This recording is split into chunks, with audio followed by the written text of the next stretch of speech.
The morning after the different spaces were opened, the streets were once again overrun with nightmare beasts. Despite the carnage from the previous day, these creatures remained a relentless threat. While many residents had heeded Fenglan's warnings and stayed inside, some foolishly ventured out, ignoring the danger. Their greed led them to hoard supplies, even as the situation outside grew more dire. The nightmare beasts, hidden in the shadows the night before, revealed themselves in full force when the streets filled with unsuspecting people. Blood was spilled, and screams echoed as the chaos unfolded. From the safety of his window, Subi watched the nightmare unfold without lifting a finger to help. As the battle between the ability users and the nightmare beasts intensified, Subi's mother looked on with a heavy heart, grateful that they had listened to the warnings. She found some comfort in knowing they had avoided the madness outside. Subi's eyes locked on to the nightmare tiger that had just slammed into a pillar, sending a shockwave of fear through his body. He quickly ushered his mother away from the window, reassuring her, "Don't worry, it'll be fine." Yet, his thoughts were racing. The teachers had warned him that nightmare beasts were particularly drawn to ability users, seeking their energy like a feast. Through his sharp mental energy, he sensed the growing crowd of nightmare beasts outside. Their presence sent a chill down his spine, but his advanced abilities kept them at bay for the moment. However, the calm wouldn't last long. Without hesitation, Subi unleashed a flurry of gears, sending them spiraling out of the window to wipe out the beasts in one swift strike. Despite the ease with which he dispatched them, Subi couldn't shake the feeling that this was just the beginning. He knew the true challenge lay ahead. The city was teeming with nightmare beasts, and the first-year students, unprepared and underpowered, would struggle to face the onslaught. Sacrifices were inevitable in such campaigns, and Subi was all too aware of the grim reality ahead. In a world where abilities are barely understood, the freshman ability users face an impossible challenge, defeating the relentless nightmare beasts. With 500 participants, the task seems insurmountable. Subi, hearing of the 500-point reward for victory, senses that this might not end in their favor. After all, such a reward breaks the balance of the game. Miracles, after all, are not easily created. He reflects on a nearby instance where a powerful ability like Ling Yu's Plague could potentially turn the tides in their favor. But even with such abilities, would they win? Subi isn't worried though.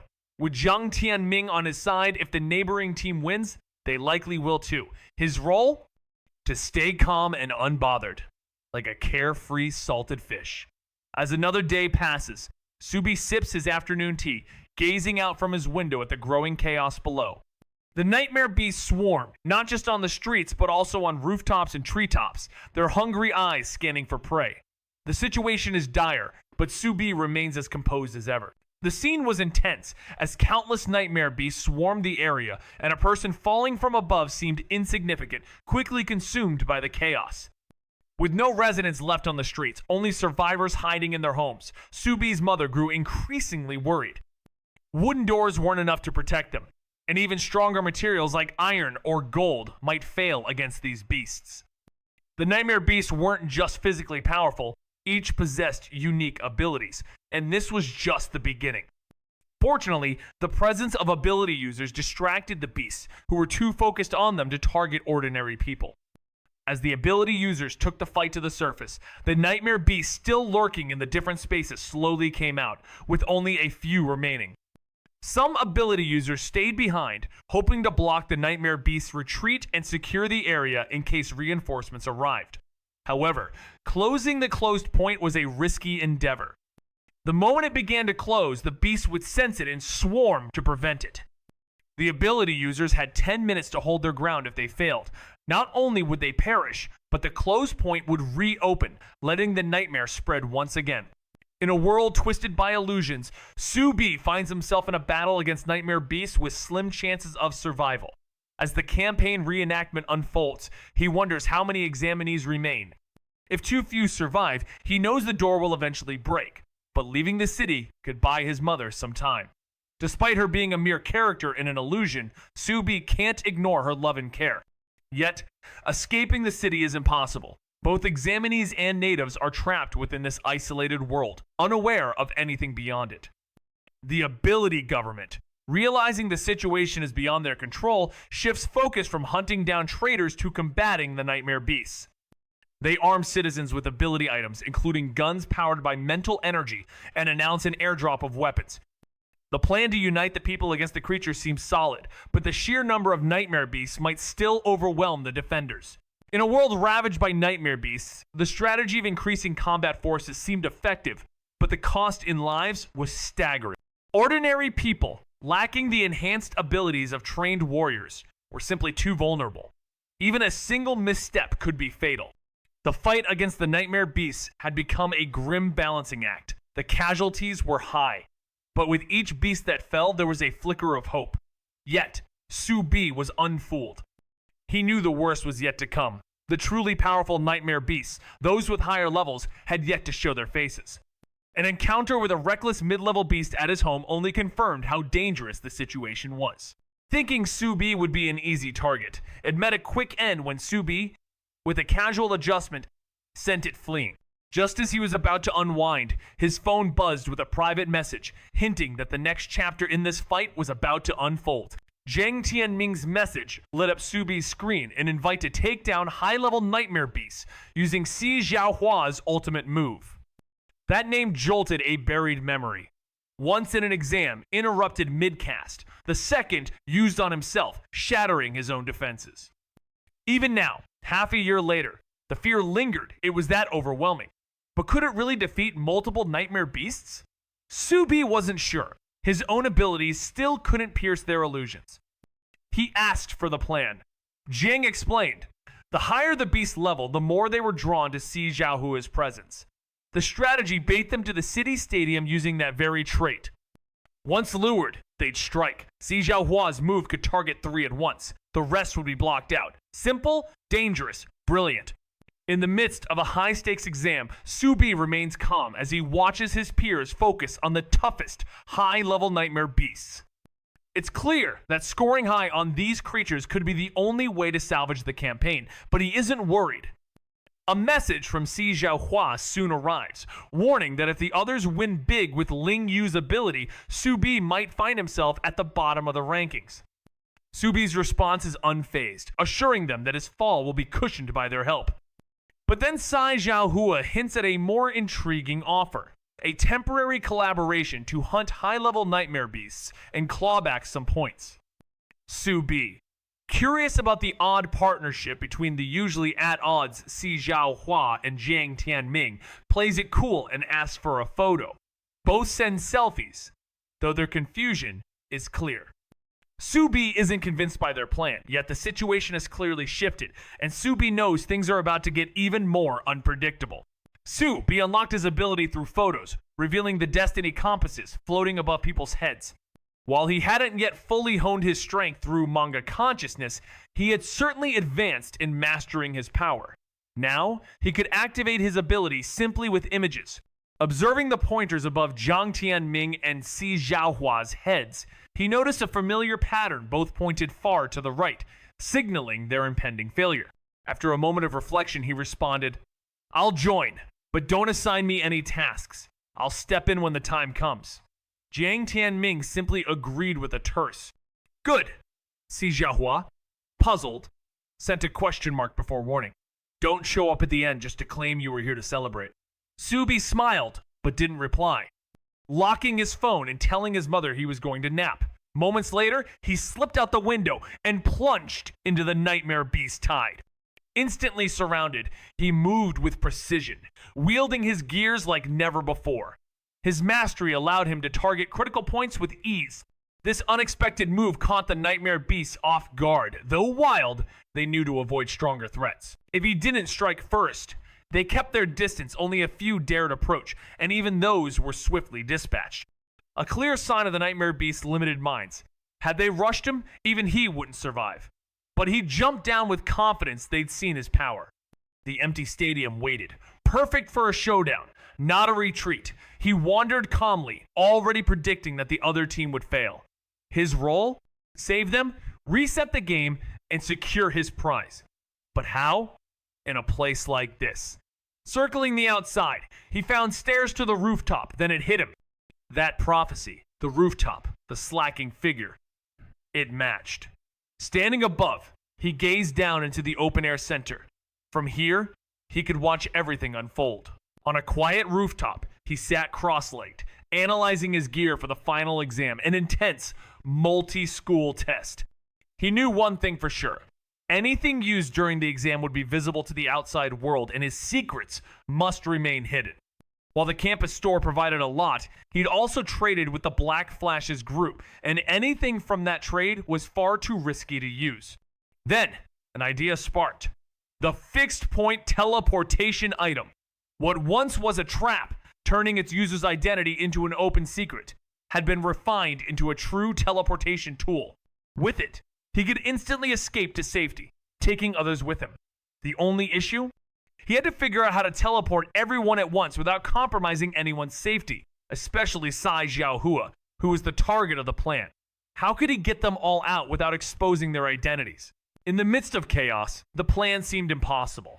The area would be crawling with nightmare beasts, making invisibility futile. Subi knew that with only one chance and one item, he had to act fast.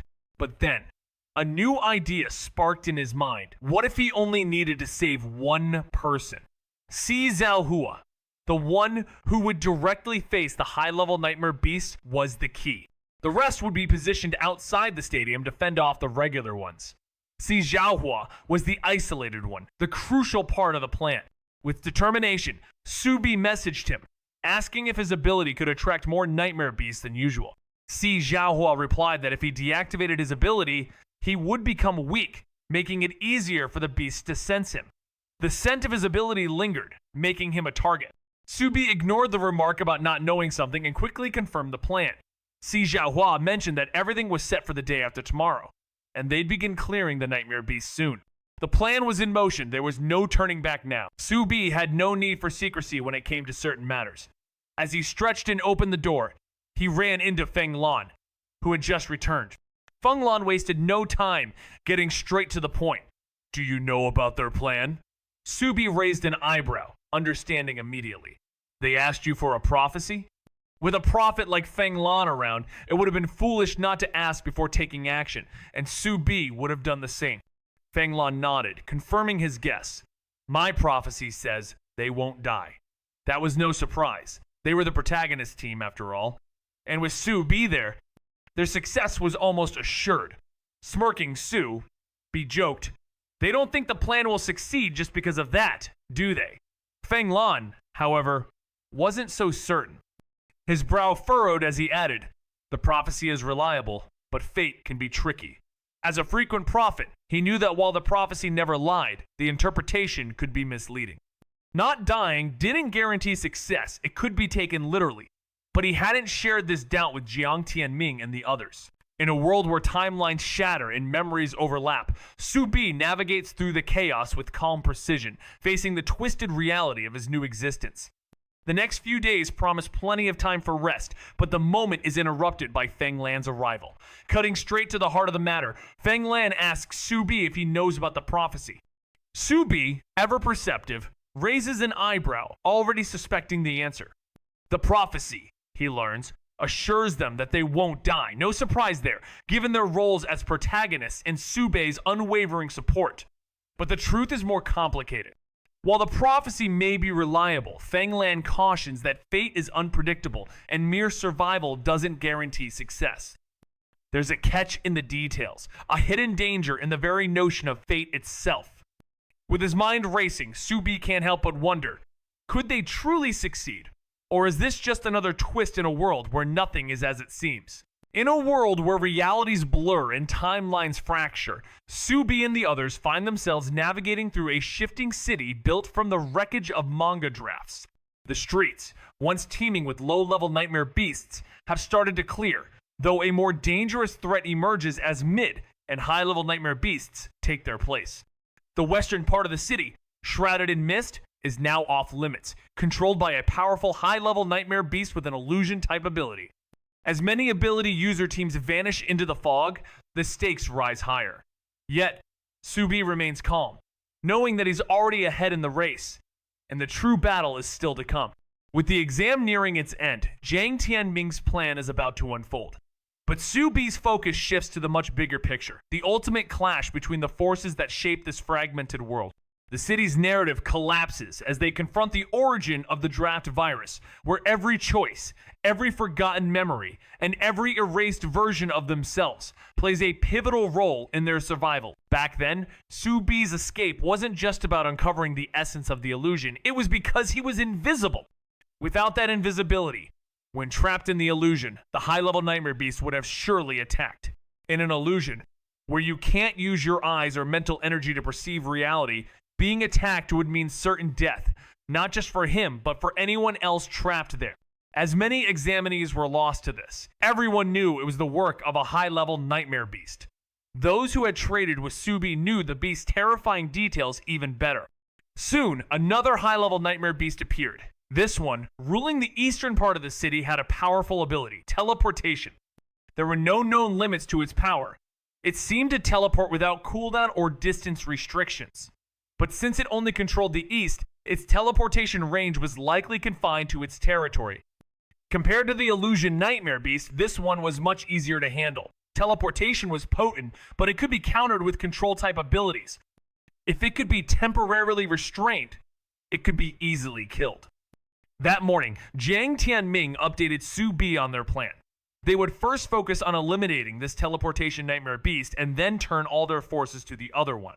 With one down, they could focus all their strength on the remaining threat.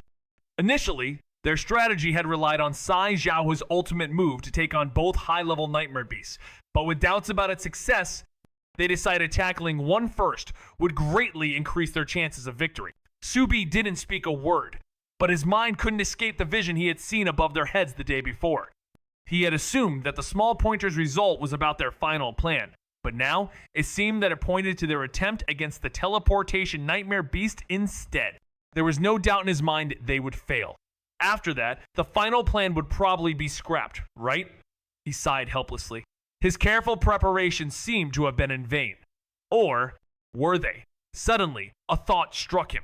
His presence on the stadium rooftop had been confirmed by Feng Lan in a future vision, so it must be true. If that was the case, the final plan might still take place. He considered two possibilities.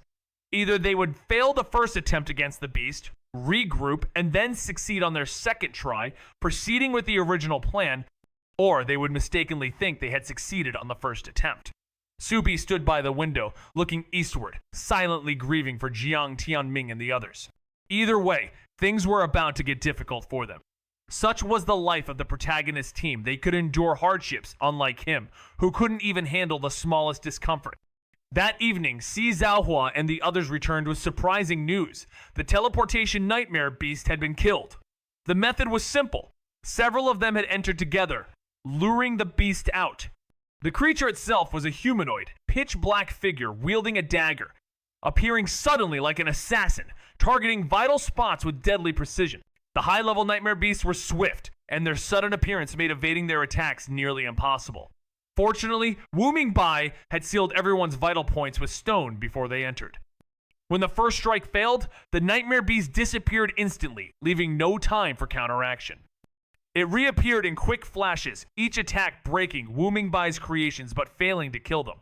However, with every strike, Wu Mingbai's mental energy was depleting, and the pressure was mounting. In a desperate move, Lan Subing used her word spirit ability to freeze the next creature that touched her. As soon as the teleportation nightmare beast made contact, it was immobilized and the group attacked.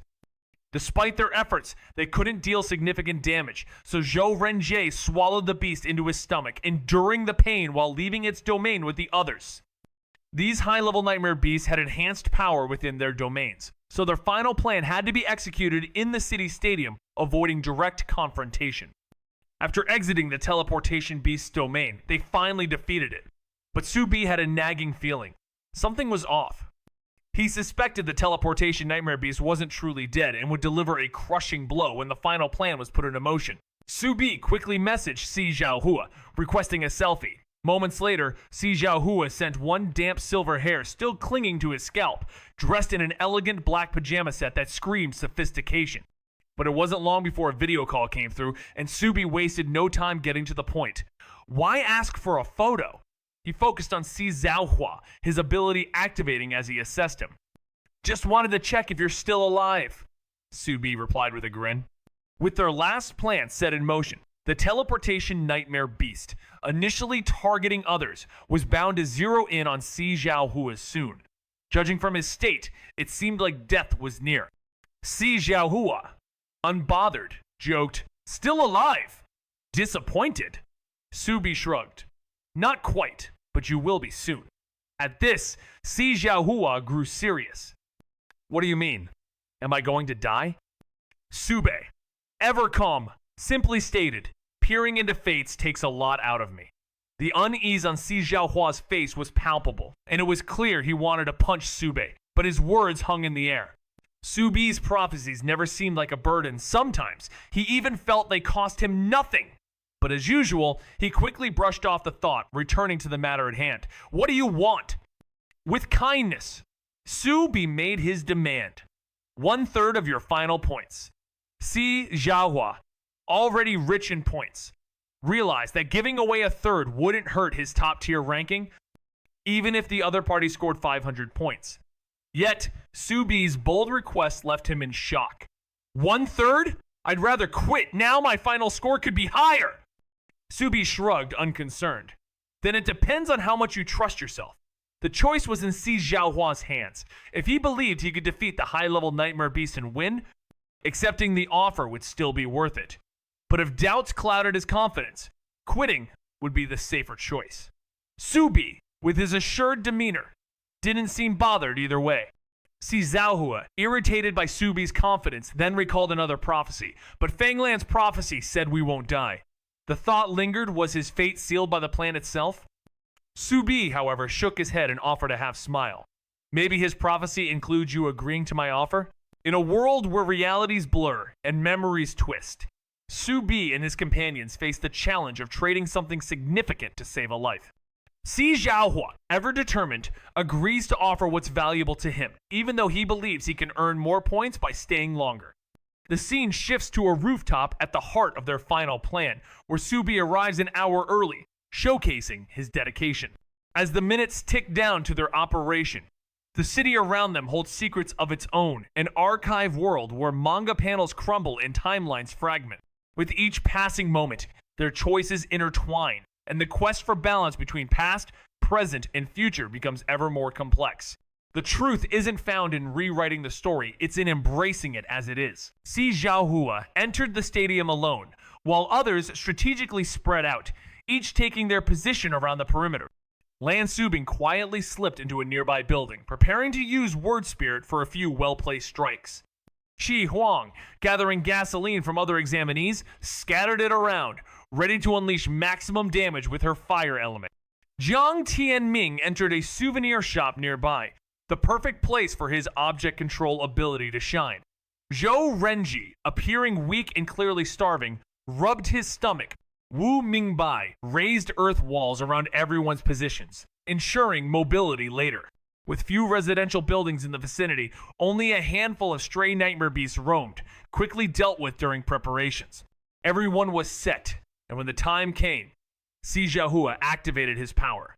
A pair of immense white wings sprouted behind him, and with a powerful flap, he soared into the sky. From a distance, Subi watched closely, adjusting his angle to remain hidden, knowing it wasn't his moment to appear.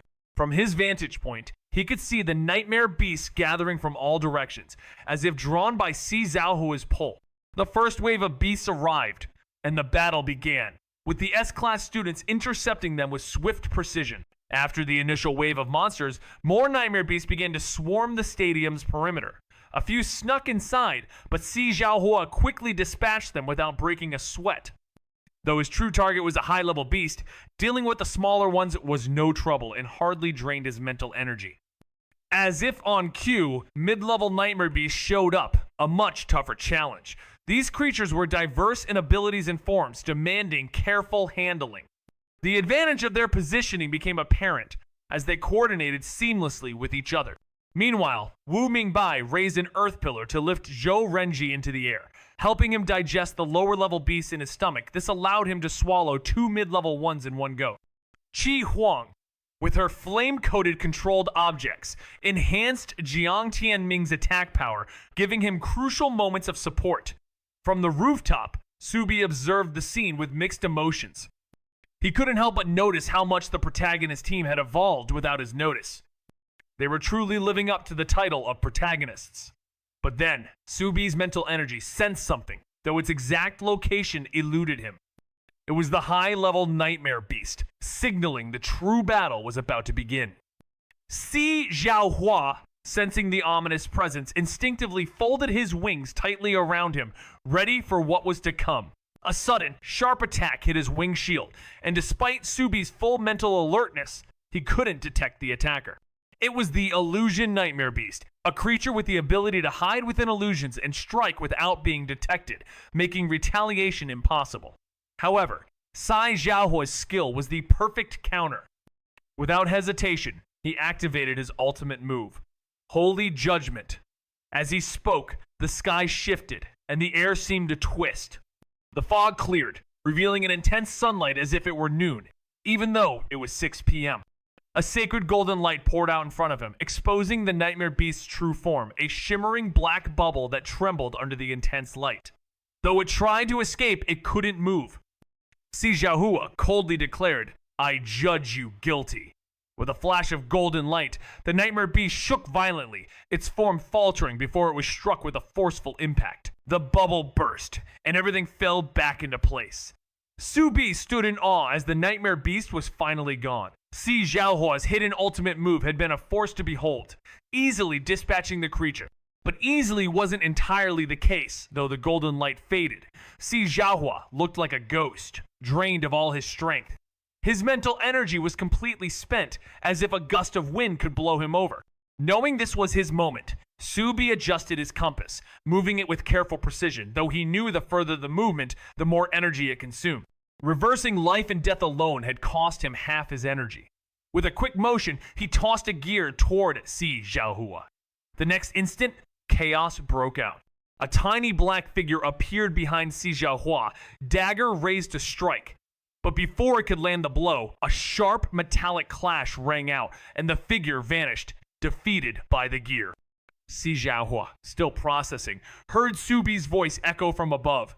"Turn off your ability!" He wasn't worried. He knew Si Zhaohua wasn't injured. The fainting was simply a result of using his ultimate move, which had drained him completely.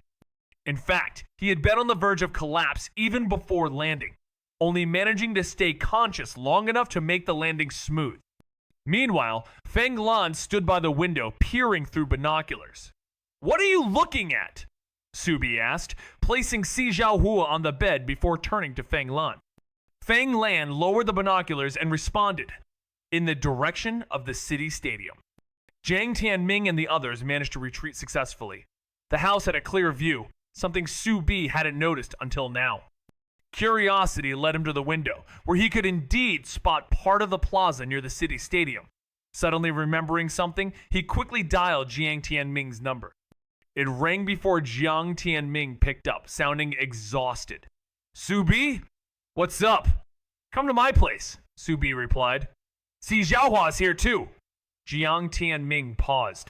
He was still at the city stadium. The recent siege by the Nightmare Beasts had left them all drained, unable to stop the overwhelming surge of enemies. But the pressure had also given them a moment of respite.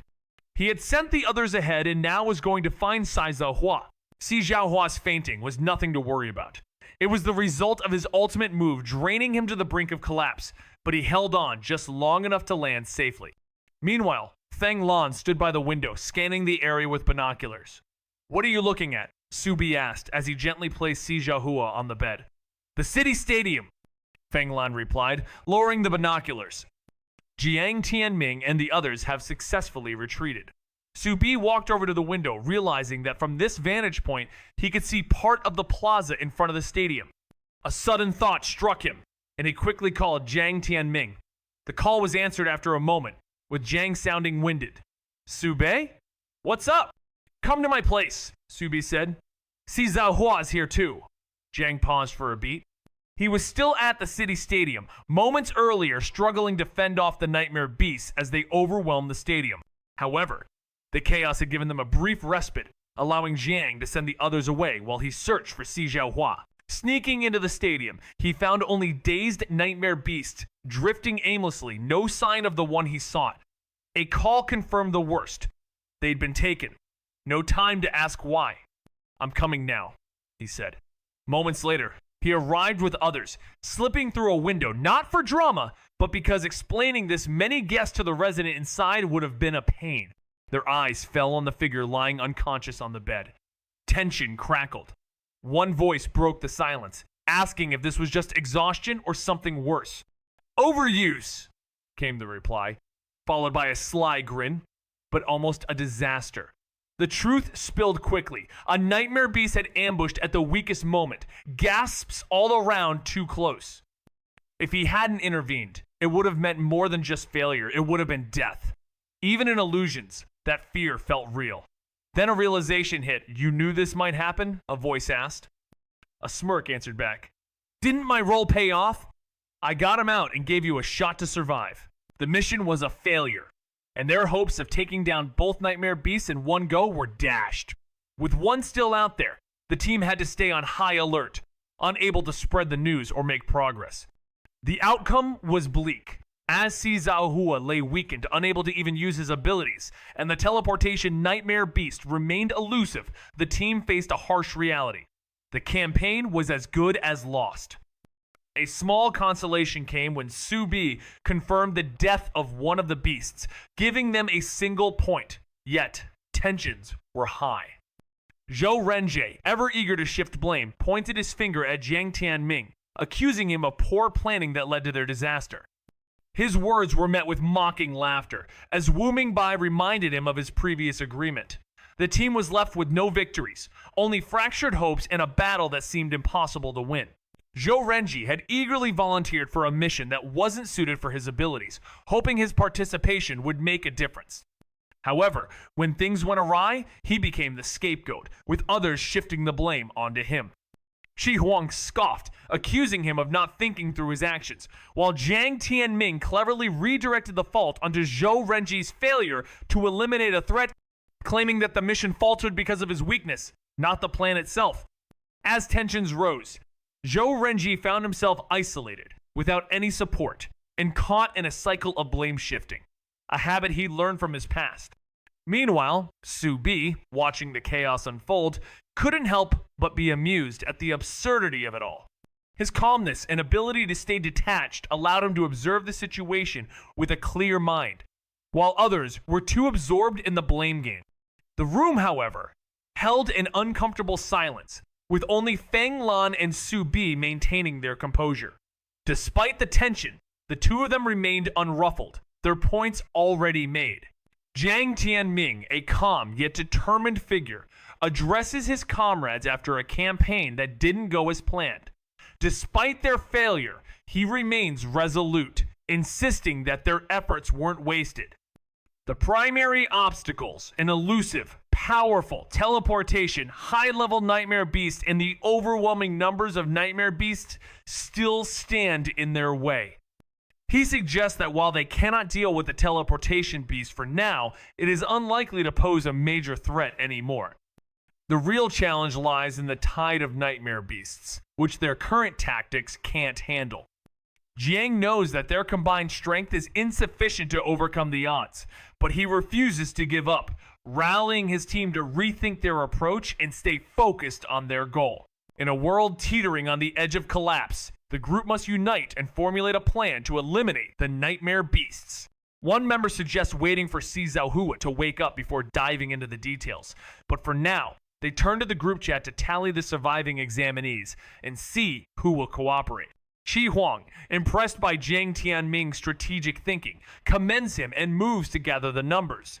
Lan Subing volunteers to assist online, where communication is more efficient for her. Meanwhile, Wu Mingbai decides to find a new safe haven, realizing the dangers of staying in their current location. With the high-level nightmare beast still lurking, their previous hideout may no longer be safe. Zhou Renjie, wanting to take responsibility for Si Xiaohua, is quickly shut down by Subi, who insists that his house is the safest place for him, especially with the teleportation nightmare beast lurking. With everyone finding their roles, they prepare for what lies ahead, determined to stay one step ahead of the danger. In the midst of a fractured world, Subi and his companions are thrust into an unpredictable realm where memories overlap and narrative threads unravel. Si Xiaohua, caught in a daze, finds himself at the center of a strange new reality. Zhou Renjie, seeking a way to stabilize their situation, reaches out to the ability government. Meanwhile, Feng Lan, feeling his role diminish in the wake of his companion's actions, is consumed by self-doubt. As the others take decisive action, whether by battling nightmare beasts or forging alliances, Feng Lan is left to wonder if his ability to foresee outcomes is enough. Once a prophet whose only duty was to predict, he now feels sidelined and insignificant in the ever-changing chaos. The comparison to Subi, a figure who seems to always appear at the right moment to save the day, only deepens his uncertainty. In a world where everything is in flux, Feng Lan struggles to find his place, questioning if his gift is truly enough to make an impact. Feng Lan's realization came faster than expected, influenced by Su Bei's mere presence. Su Bei didn't offer reassurance or opinions, only watching quietly. After a moment, he shared his own experience. I faced this issue too. Unlike Feng Lan, Su Bei's struggle wasn't about surpassing others. It was about not wanting to blend into the crowd. His power wasn't purely prophetic, and if it remained so, he'd be outshone. So, he adapted, developing offensive abilities and evolving his prophecies to manipulate destinies. Now, with Feng Lan facing a similar dilemma, Su Bei was curious how he would cope.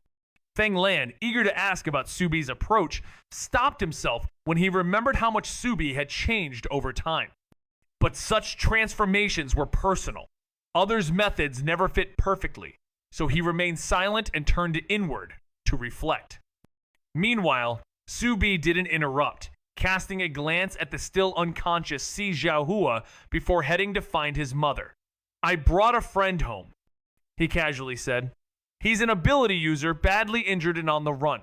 Su Bei's mother, who was cooking, paled. What friend? She asked. He's fighting for us, he added with a calm smile. I thought he could stay for a while.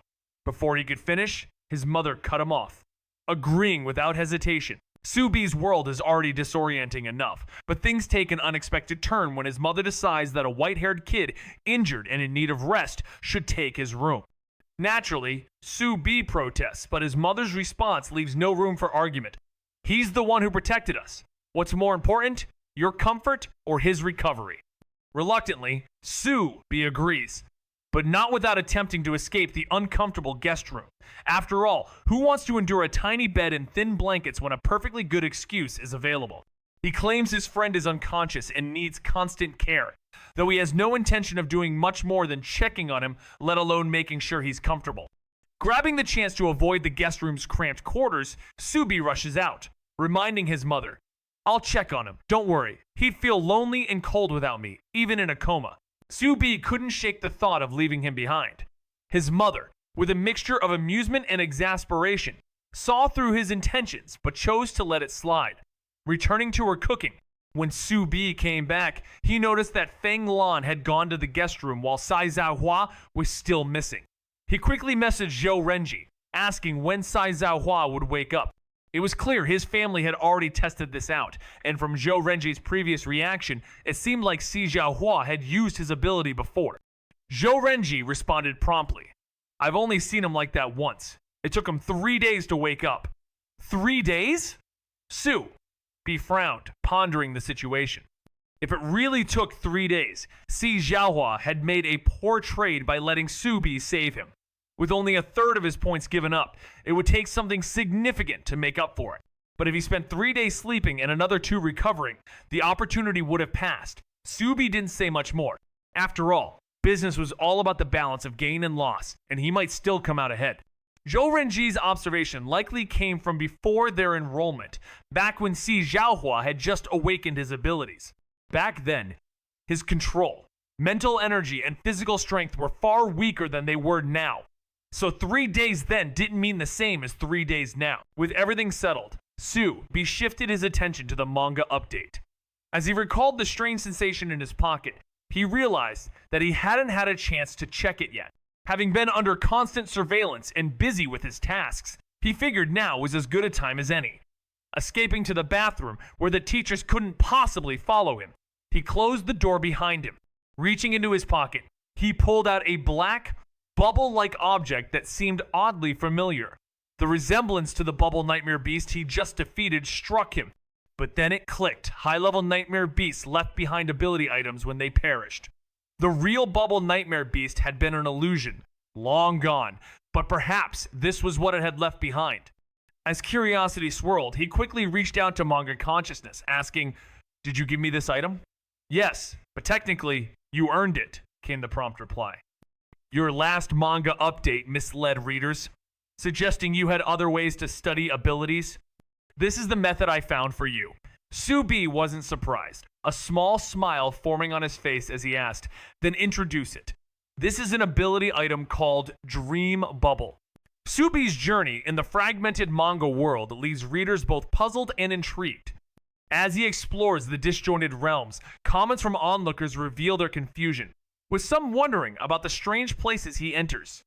A moment of clarity arrives when Soo-bi discovers a formed different space, causing an epiphany among viewers. Some find amusement in his outfit, while others are curious about how he got a map to navigate the city sewers, an odd and rare resource. Questions emerge, with one commenter piecing together Soo-bi's motives, realizing he's searching for unformed different spaces. The mystery deepens as Soo-bi's secret method for pinpointing these locations raises suspicions. How does he know where to find them? As more viewers catch on to his strategy, admiration for Soo-bi's foresight grows. The different space he explores is dangerous, full of illusions that deceive even the most seasoned explorers. Despite the danger, Soo-bi keeps his thoughts to himself, especially after reading manhwa's comment. His inner struggle surfaces. Sharing the map he worked so hard for? Absolutely not. It's a battle of trust, a delicate balance of knowledge and secrecy in a world where everything is uncertain. In this manga world where timelines shift and characters evolve, Soo-bi's journey begins unexpectedly from the day of the final exam, where the story quickly delves into the complicated lives of those trapped in this twisted reality. The plot focuses on the experiences of various characters, including Soo-bi, who discovers his role among them, and the chaotic narrative unfolding around him. As the manga moves forward, it highlights his key role in an unfolding campaign, emphasizing the hidden connections and fractured identities that tie everyone together. With Soo-bi leading the charge, the group delves deeper into dangerous territories, where the real challenge lies in confronting their past and the truths of their existence. As the chapters unfold, the lines between memory, identity, and the story itself blur, with Soo-bi playing a pivotal part in piecing together a narrative filled with fragmented echoes and erased histories. Through sewers and shifting storylines, Soo-bi's actions draw attention, especially as his exploration leads him to unexpected moments under the watchful eyes of the teachers. The manga skillfully captures his struggle, not only with the physical challenges, but with his quest for understanding the larger implications of his presence in this ever-changing world, setting the stage for an emotional resolution. Readers were baffled at first, unable to grasp what he was doing until he stumbled upon a fully formed different space and blurted, "There's one already formed," snapping everyone to attention. Questions flew. Is this the city sewers? That outfit's hilarious. Where'd he get a sewer map? Curiosity surged. What's he even looking for? Then came the realization. He wasn't lost, he was hunting unformed different spaces. Chills followed. How does he know where they are?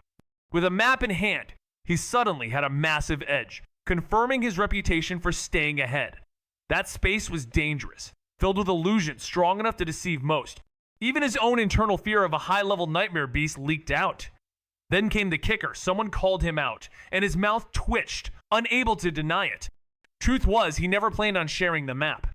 After all, why give away something he fought hard for free? After escaping the sewers, the focus shifted to Jiang Tianming, who had uncovered a conspiracy involving the ability government through Uncle Lee. The group gathered, brainstorming solutions. As the plot unfolded, Feng Lan and Soo-bi revealed a prophecy and map, leading to the discovery of 3 entrances to different spaces outside the city. The Nightmare Beasts attacked relentlessly, and though the entrances' locations were known, it didn't make preparation any easier. Ling Yu, a war-type ability user, was relied upon heavily, and her ability to unleash devastating diseases against the Nightmare Beasts was critical. But on the 3rd day, she collapsed into a coma, and her ability faded. As the group fought off the Nightmare Beasts, they sought the cause of her collapse. After much investigation, they discovered it was due to a high-level Nightmare Beast. Meanwhile, Subi's side clashed with the ability government, and despite initial casualties being low thanks to the residents seeking shelter, the true scale of the battle was just beginning. The scene is set with intense combat snippets, showcasing the dynamics within the 3 academies and the conflicts between the protagonist team and their rivals. The tension heightens as 2 high-level Nightmare Beasts finally make their appearance. Amidst this chaos, Jiang Tianming's plan unfolds, one that was initially blind to the presence of a second Nightmare Beast. Though Subi had warned of the potential for more, the team had yet to encounter them. The revelation comes when the teleportation Nightmare Beast shows up, prompting Jiang Tianming to adjust his strategy to include its elimination. Meanwhile, the focus shifts to a neighboring instance, where the group embarks on a daring mission to awaken Ling Yu by entering a different space in search of a cure. Ai Bao Zhu uncovers a potential antidote at the high-level Nightmare Beast's origin point, but the overwhelming power gap results in their capture. They only managed to survive thanks to Ai Bao Zhu's unique ability. With Mu Tiren as the last remaining member outside the trap, Su Bi raises an eyebrow, sensing that this moment could be pivotal. Despite Mu Tiren's seemingly ordinary persona, Su Bi had always suspected hidden depths. As the tension builds, Mu Tiren undergoes a startling transformation, unleashing an astonishing surge of strength and speed.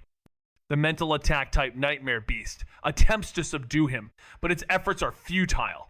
With impressive skill, Mu Tiren rescues everyone, leaving Su Bi in awe. Mu Tiren's secret ability, one that amplifies his physical prowess, remains a mystery, but it's clear that his role in the team is far from ordinary. Su Bi's curiosity grew as he wondered about the secrets Mu Tiren was hiding. His realization hit hard. Mu Tiren's scheme would likely derail the search for the mole. Readers were drawn into the mystery, distracted by sudden secrets, making Mu Tiren a prime suspect. Even Su Bi was caught off guard by the plot twist, and the comments flooded in. What else is Iron Bro hiding? This is insane, a real game changer, turning the tide, saving the day, incredible. Can someone explain this ability? Super Saiyan transformation. I knew Mu Tiren had something to hide. Could Mu Tiren be the mole? After Mu Tiren's heroic rescue, the story shifted back to Su Bi. Jiang Tianming's team carried on with their plan, unaware that the teleportation Nightmare Beast had faked its death. With the events unfolding, Su Bi skimmed through the pages, but as his turn came, he slowed down to absorb every detail. Si Zhaohua, drained after his ultimate move, descended slowly, only to be met by a dark shadow behind him. The sinister figure raised a dagger high, aiming for Si Zhaohua's neck like a killer from a horror film.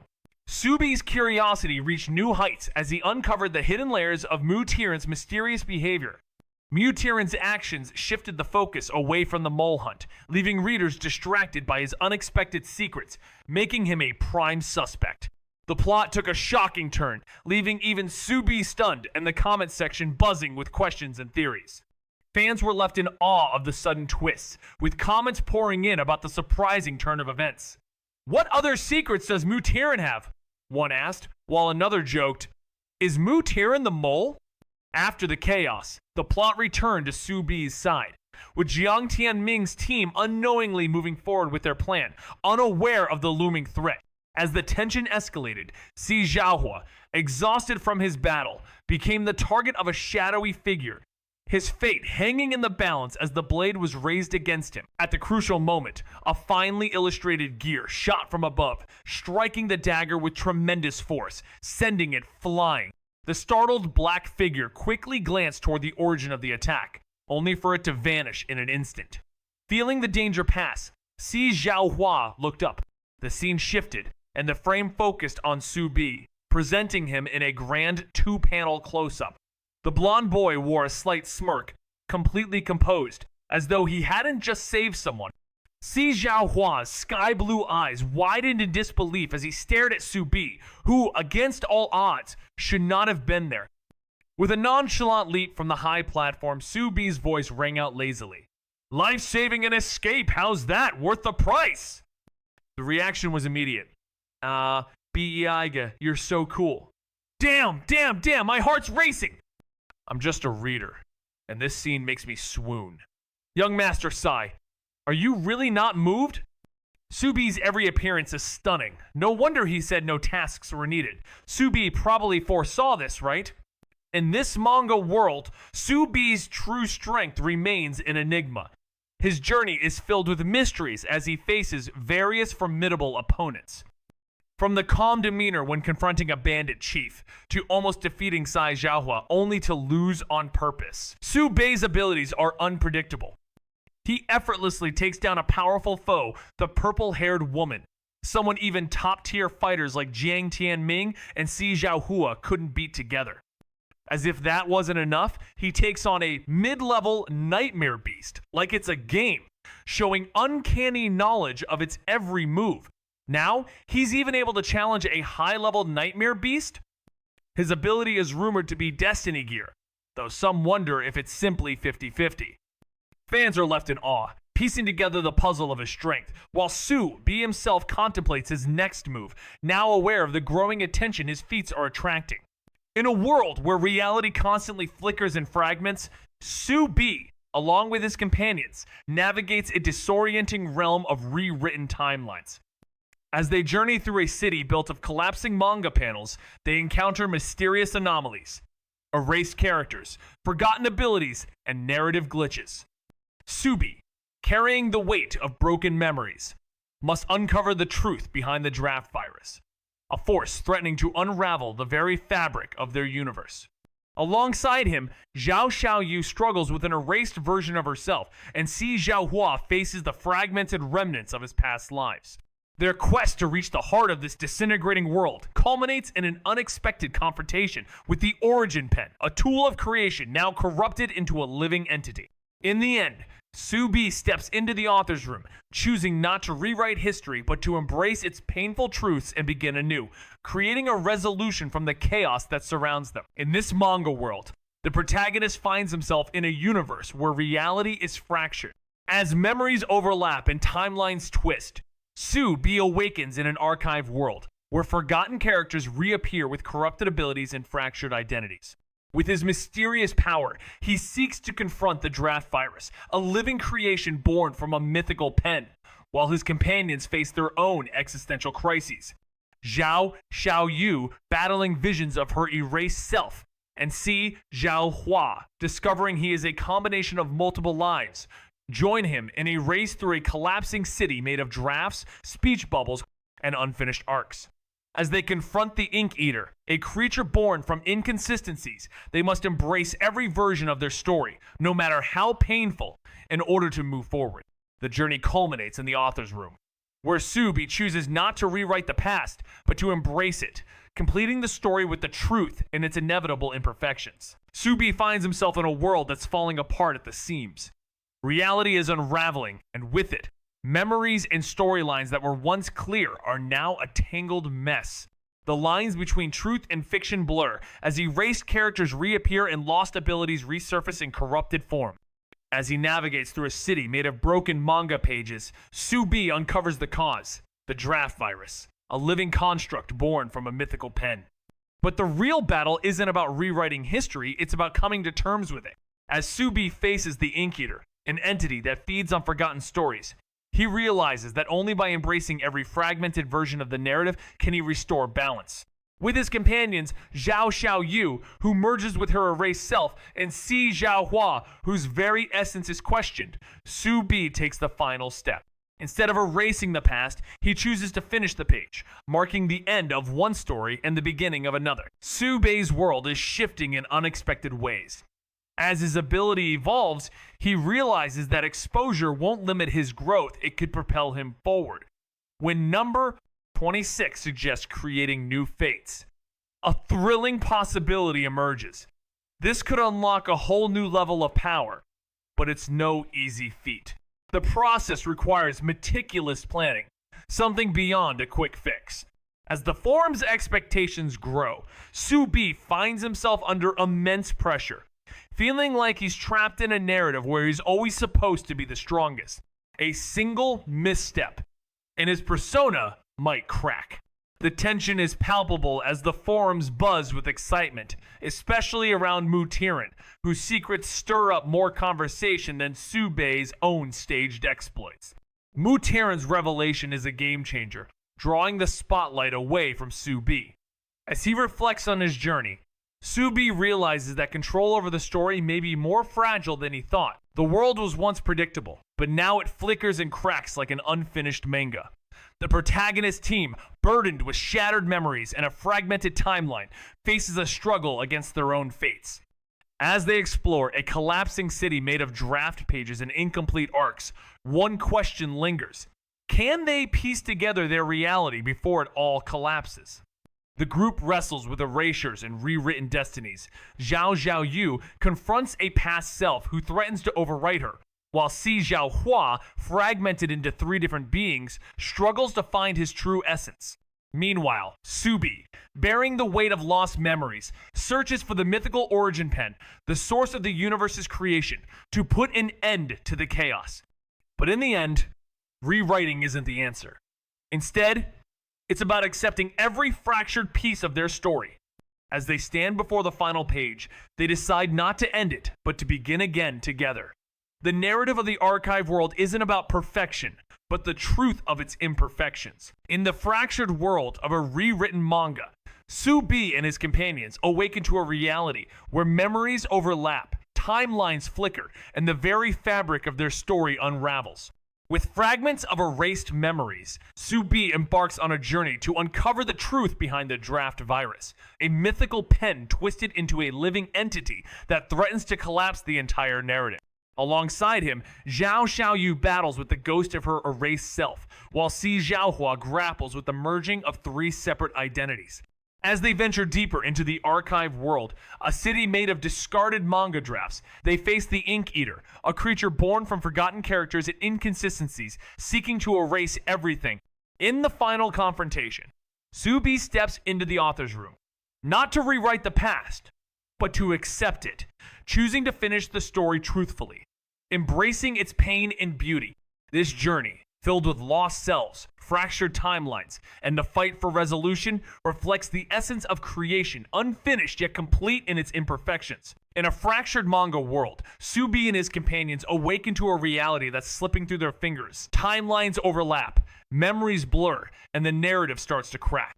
As fragments of erased memories and forgotten characters surface, a mysterious virus called the draft virus begins twisting the very fabric of the manga's reality. The trio, Subi, Zhao Xiaoyu, and Si Zhaohua, navigate the collapsing archive world, where city streets are paved with incomplete drafts and buildings are made from manga panels. Zhao Xiaoyu faces a choice: to merge with an erased version of herself to unlock a new power. Meanwhile, Si Zhaohua grapples with his identity, caught between 3 lives that aren't his own. As they approach the heart of the chaos, they confront the mythical origin pen, a living tool that holds the key to rewriting the world. But rather than erasing the past, Subi makes the choice to embrace it, to finish the story as it is, with all its imperfection. In the end, they stand together in the author's room, ready not to end the story, but to give it a fresh start. Subi, after immersing himself in the manga and forum, finally exhaled in relief. One last task remained: testing the Dream Bubble's new ability. However, using it came with its limits. Creating people from nothing was a no-go. He could only harness the Dream World creation function, a feature that could only be used once a month and left him weakened for a day. This meant timing was crucial, especially now with Si Zhaohua staying with him. The slightest danger could result in both of them being knocked out of the exam if they were both in a vulnerable state. Subi, after catching up on the latest manga and forum discussions, finally exhaled, feeling a sense of completion. But there was still one challenge left: testing the new Dream Bubble's power. However, things weren't so simple. His ability to create people out of thin air was off limits during the exam. Instead, he was restricted to the dream world creation function, which could only be used once a month, leaving him weakened for an entire day. Timing was crucial, especially with Si Xiaohua staying with him. If they both weakened at the same time, any danger could knock them both out of the exam. Si Xiaohua wakes up with a start, groggy and confused. The first thing he does is glance around, trying to make sense of his surroundings, and calls out for Su Bi. Su Bi, who had been busy, quickly enters the room, wiping his face, clearly expecting the question. He casually mentions how fast Si Xiaohua woke up, then explains the situation. The teleportation high-level nightmare beast is still alive and had tried to kill him after Si Xiaohua used Holy Judgment, but Su Bi had stepped in to save him. After a moment of silence, Si Xiaohua processes the information, piecing together his fragmented memories, and thanks Su Bi for his timely intervention. He recalls the moment he was attacked and the rush of danger, but the threat vanished with the sound of a collision. Realizing Su Bi had saved him right then, as Su Bi hands him a glass of water, he asks how long Si Xiaohua needs to rest. With calm composure, Si Xiaohua wonders how much time he has before he must face the next challenge. Si Xiaohua felt his energy was still far from being fully restored, but he could handle a few weaker nightmare beasts. However, his curiosity kicked in as he wondered aloud why he was at Su Bi's place. Su Bi, unfazed, explained that the teleportation nightmare beast was still on the loose, causing chaos and targeting others, making his place safer for now. This beast, though feared by many, hesitated to strike at them but had no qualms about attacking weaker individuals. Even though it lacked strength in most areas, its teleportation ability made it a formidable threat. Su Bi's group had been sticking together, knowing that alone they stood little chance against a surprise attack.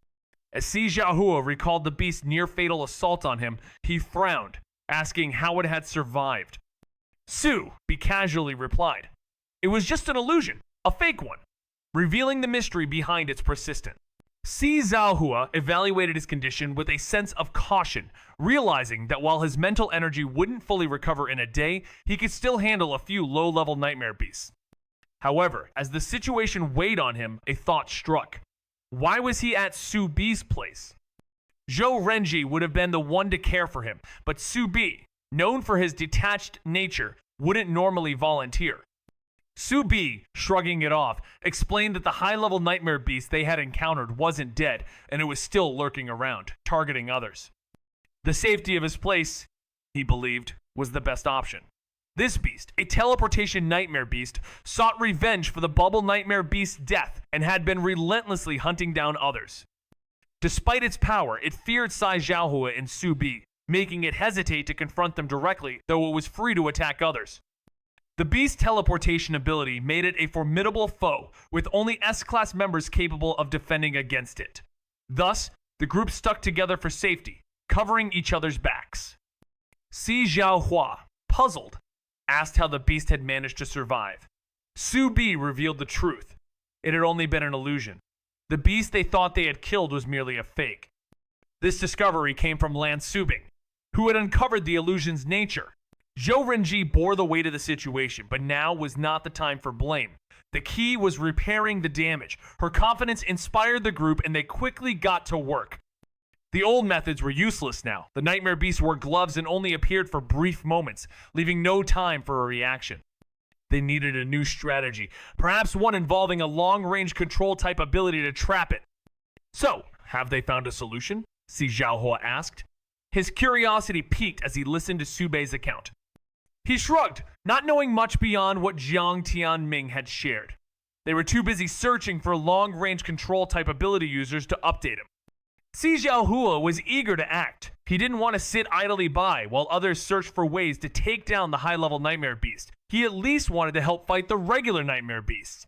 But his powers were sealed, and his mental energy was almost non-existent, keeping him grounded.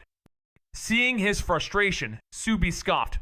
Focus on recovering first. It's better to be in top shape when you break this illusion. Just then, someone knocked at the door. Su Bi's mother didn't knock, so it could only be Feng Lan. He opened the door to find the white-haired boy standing there.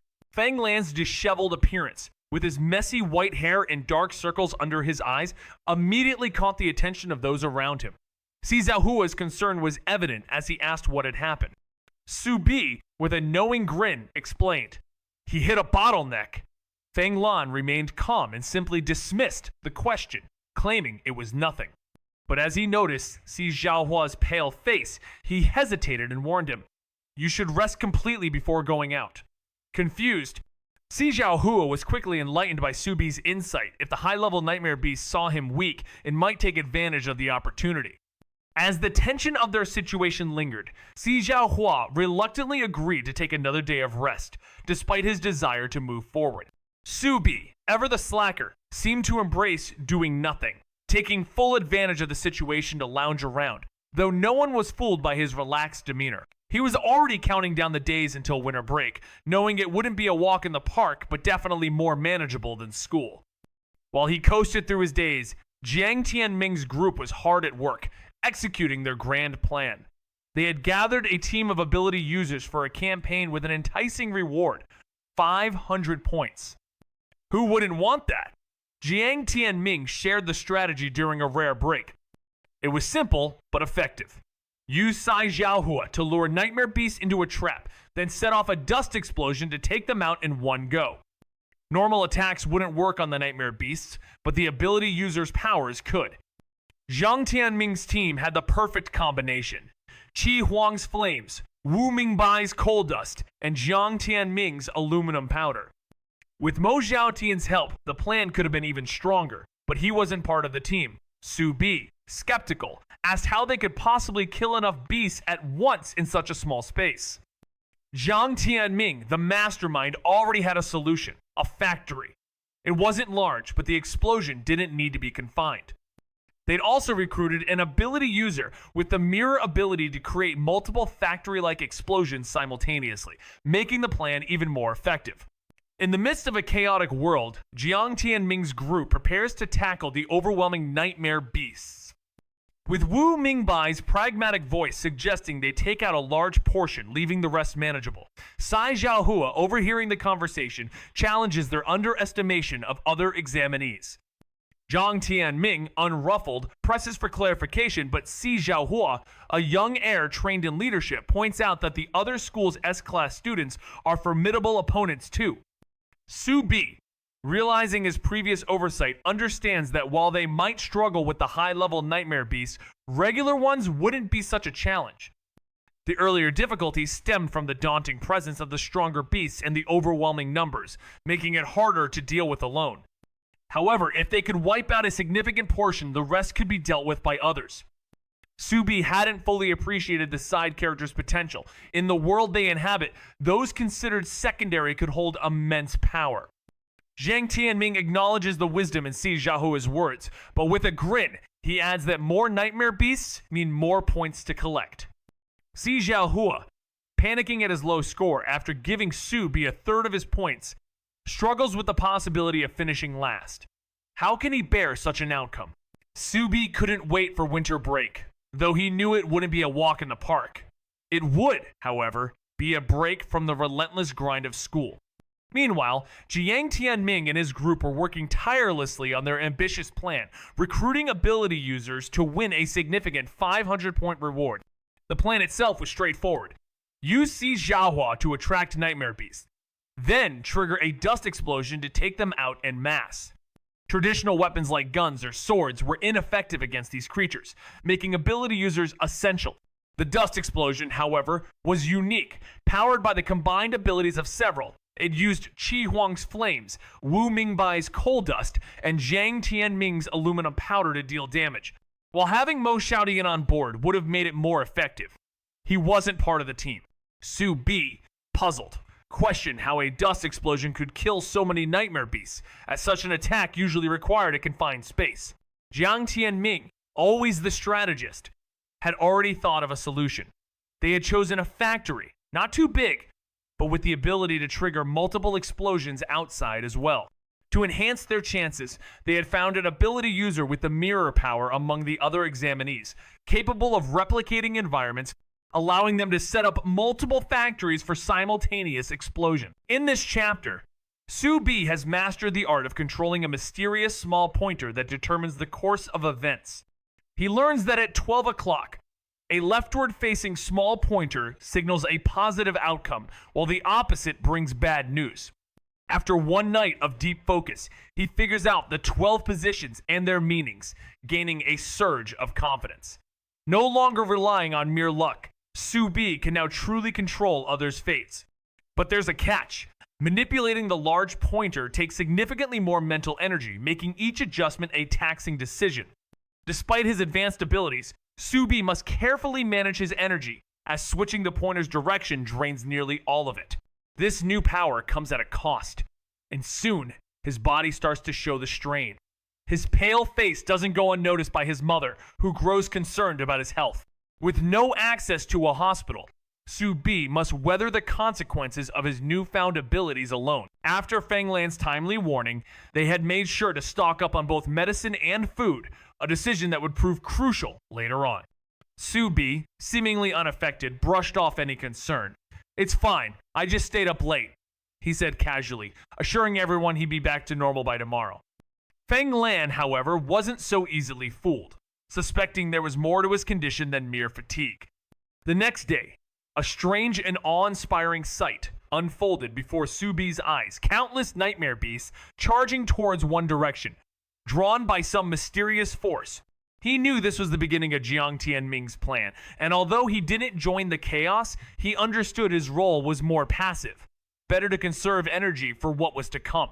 The spectacle of the nightmare beasts, a creation of this twisted world, was a reminder of how much this place had deviated from the ordinary, almost as if the apocalypse had taken on a new, bizarre form. A massive explosion rang out from the east, with flames reaching toward the sky.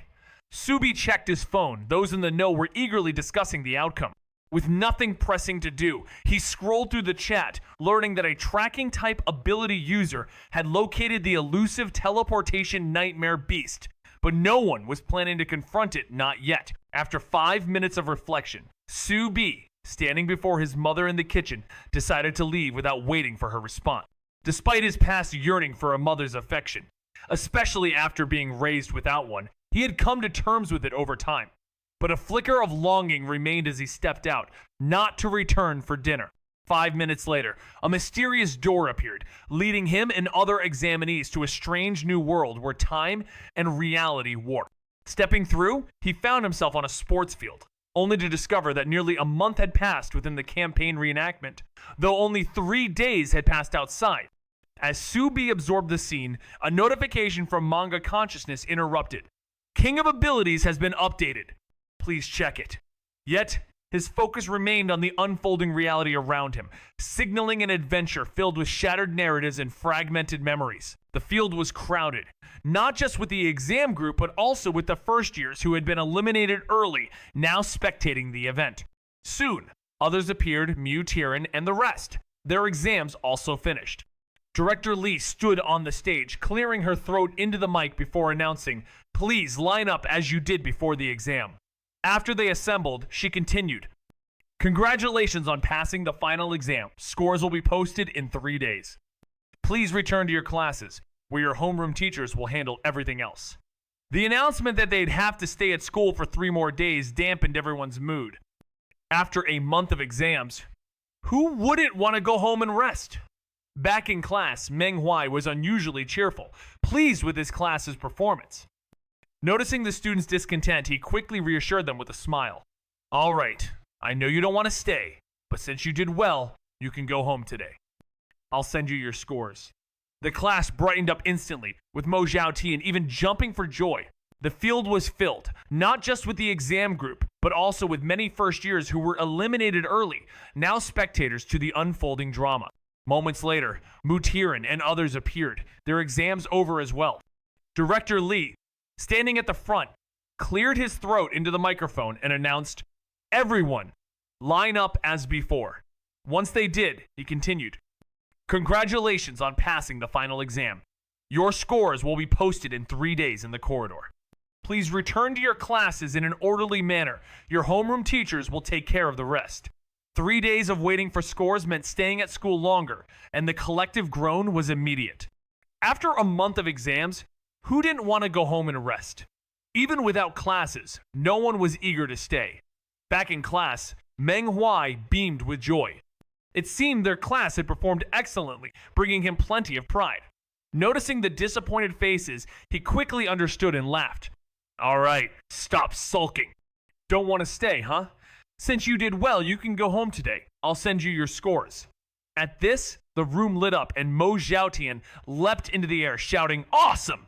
The field was packed with not just the exam group, but also a crowd of eliminated first years eager to watch the spectacle. As the exam came to a close, Mu Tiran and others made their appearance, joining the rest of the students on the field. Director Lee stood on stage, giving an announcement with a heavy cough, instructing everyone to line up. She then congratulated them for passing the final exam, mentioning that the results would be posted in 3 days. However, this news left many disappointed.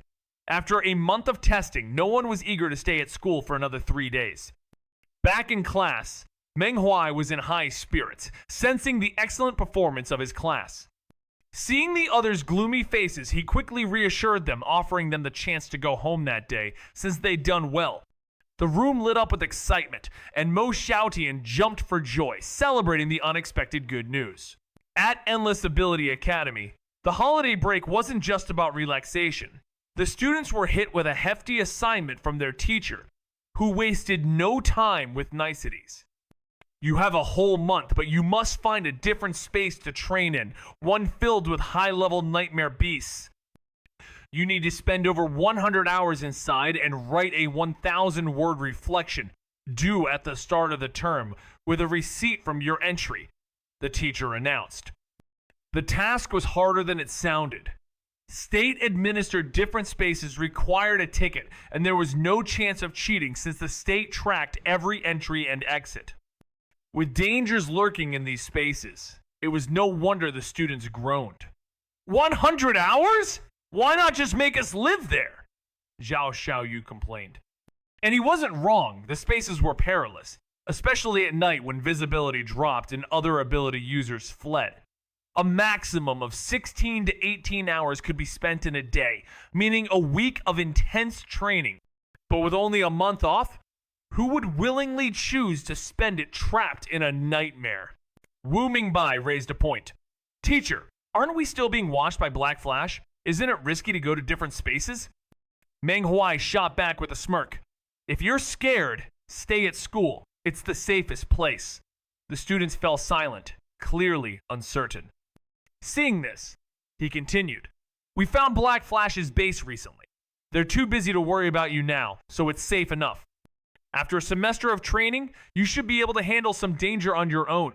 Black Flash had been facing serious troubles, having offended multiple academies.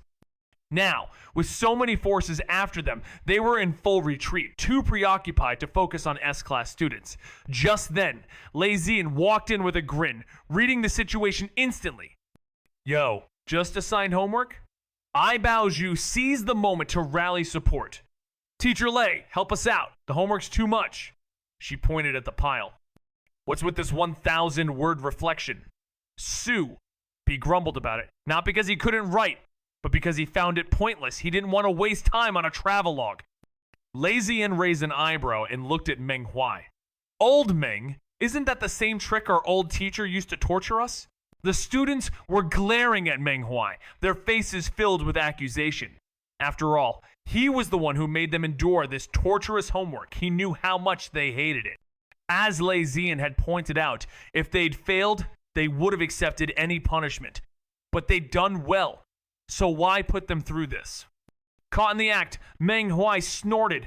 Letting you go home 3 days early isn't reward enough? Su Bi quickly retorted. Then I won't go home early. For him, being at home or school didn't make much of a difference. Trading 3 extra days off for a 1,000-word essay seemed like a no-brainer. Meng Huai shot back with a glare. The reflection is mandatory! As the S-class homeroom teacher, that's my rule! Every winter and summer break, you'll write one. Then, it clicked for everyone. Meng Huai wasn't just being strict, he was getting his revenge. Lei Zian burst out laughing. Ha ha ha ha! So it's revenge! Indeed. Meng Huai was retaliating for being dragged from his comfy Class F position to the dreaded S class. Lei Zian shrugged and said, I'm out. After the teachers left, the students sighed, clearly exhausted. Subi, however, was absorbed in his phone, which caught the attention of Feng Lan. "What are you looking at?" Feng Lan asked. Subi turned the screen toward him, revealing a text-heavy document titled Different Space Training Diary Template A, sparking interest in the room. Thanks to the campus wall, Subi had managed to sell the template for 1 point each, recovering his costs and earning 4 extra points, a small but satisfying win. As the class prepared to leave, Feng Lan stood up, looking serious but slightly embarrassed. "I'd like to invite everyone to my house for the Gold Display Festival. The event will feature an open house and most areas will be accessible to guests. Are you free?" The class was taken aback by the sudden invitation. Si Jiahua quickly asked, "Why is your family's open day happening so early?" Feng Lan explained, "With the festival coming up, we decided to bring it forward to coincide with the Gold Display Festival." Si Jiahua clarified, "The Feng family holds this open day event regularly, much like a campus festival." Zhao Xiaoyu, confused by the idea of such an open family tradition, asked, "Why do they have something like that?" Feng Lan responded, "The event brings benefits to everyone who participates." Zhou Renji was eagerly anticipating the Feng family's open day, but tried to mask his excitement by acting arrogantly toward Jiang Tianming and Wu Mingbai. "This slot is rare. My father promised me one this year, but now I have to give it up. If you weren't in this class, you'd never get this chance in your life. The open day had only 50 slots, and without Feng Lan's status as heir and their status as S-class students, he wouldn't have been able to invite so many people." Jiang Tianming didn't let him off easily, turning to Feng Lan. "Since he has a slot, don't waste your invitation.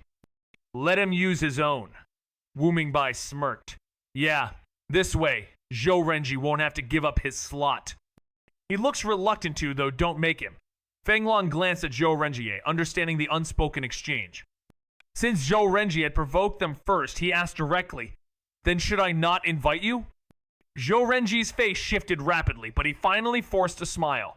"I was just joking, Feng Lan. Please don't be mad." Feng Lan nodded, saying no more.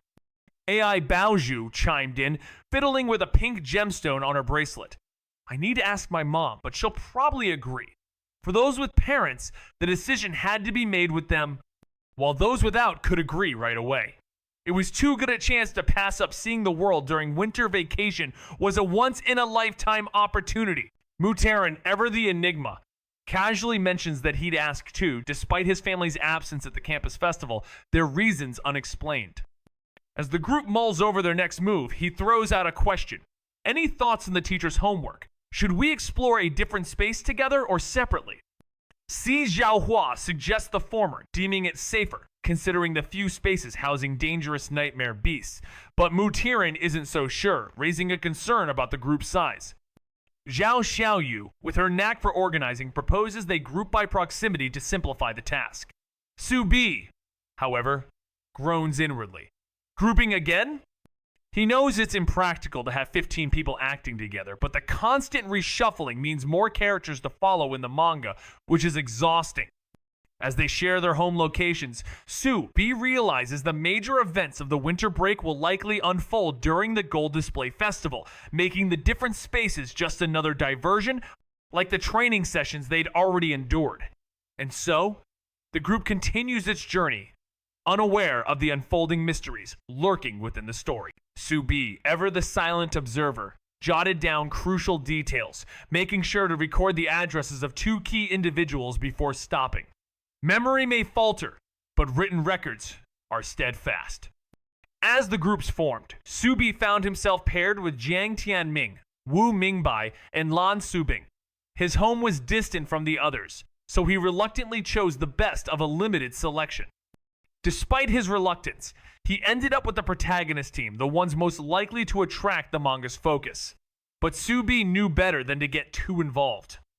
He didn't have to follow the plot, but he couldn't ignore it either. Whenever the plot unfolded around him, he could either participate or step away with ease. His strength made either choice simple. With his mind made up, Subi set out. Though he was unsure of the winter break plans for the others, his own was packed with tasks. First, he needed to explore his newfound ability with the dream bubble. Then, he had to familiarize himself with the Destiny organization, which he had yet to fully grasp despite its existence. The winter break provided a perfect opportunity to organize his thoughts and actions.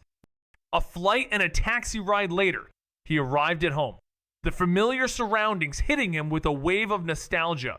Half a year had passed, just a semester, yet it felt like a lifetime.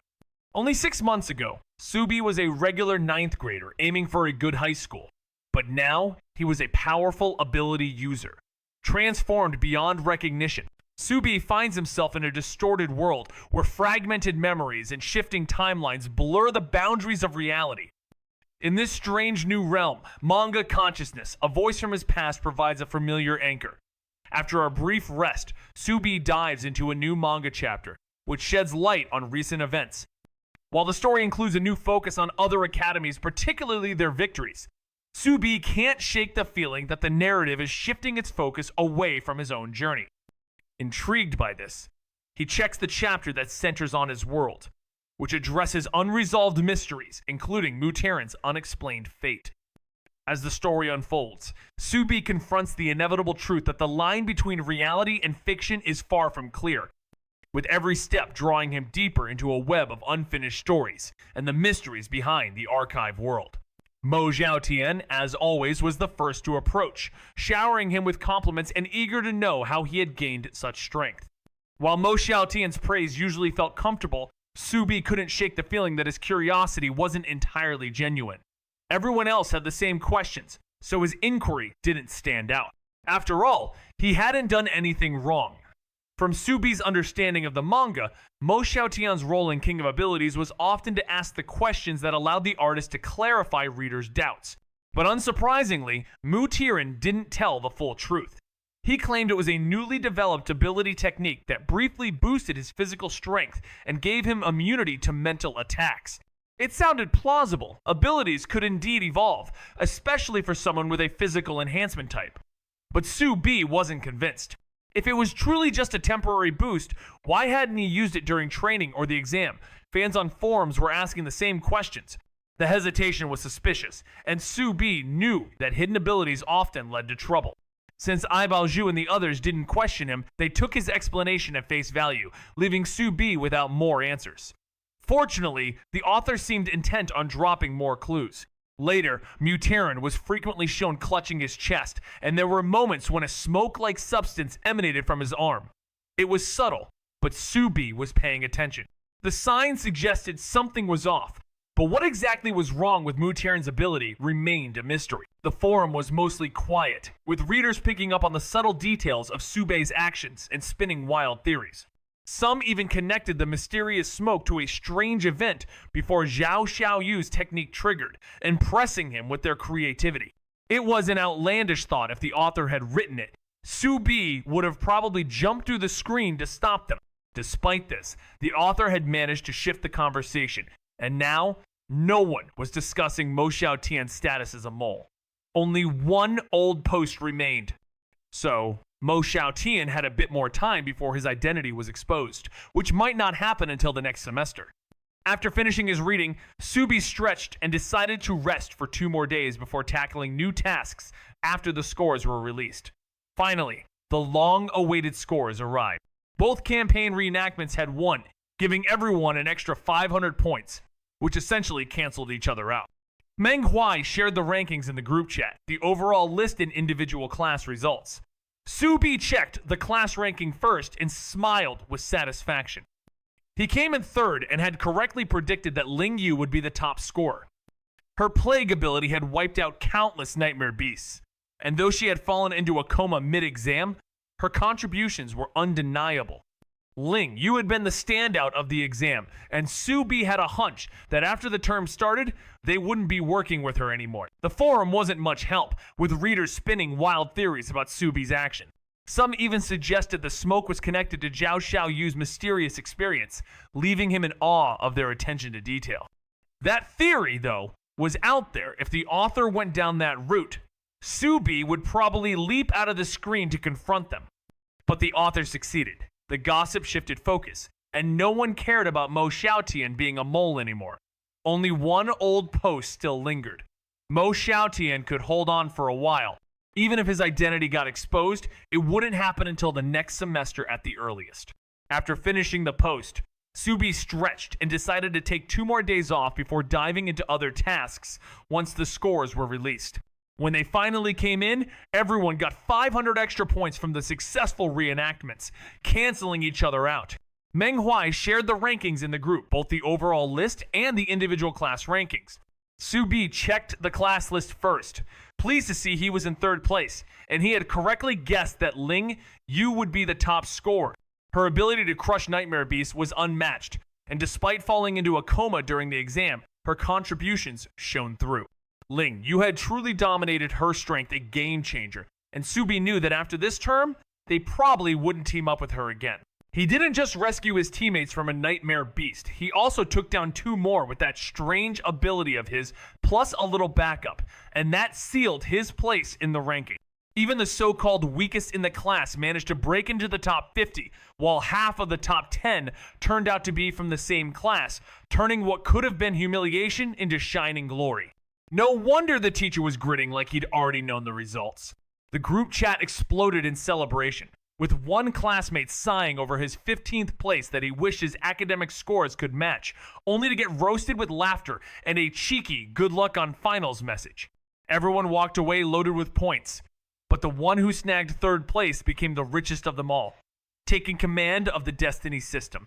He studied its setup, a task board where members posted requests, rewards handled through points, and a store where those points could be traded for coveted prizes.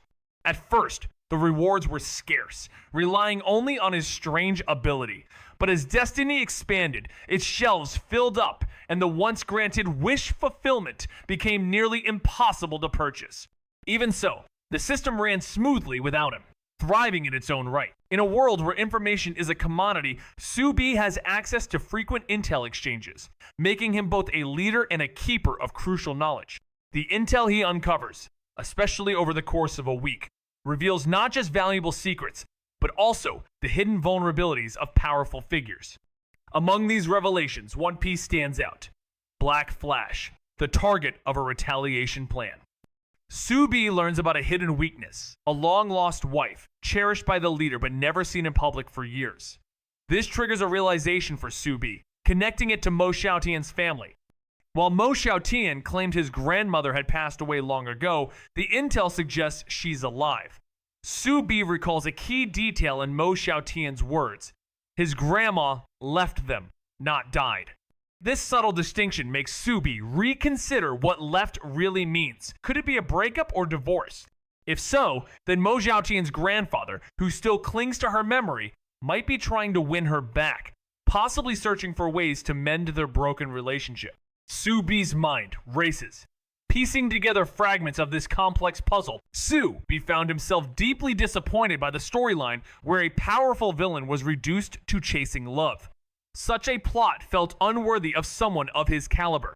A villain whose primary aim was love lacked the depth that made them truly formidable. If they couldn't win their beloved's heart, it meant they lacked the charm, and if they had to force them, it showed a lack of character. Obsessing over romance made a villain seem pitiful, not menacing. This weak plot would surely drag the entire manga's quality down, so Subi decided to investigate further.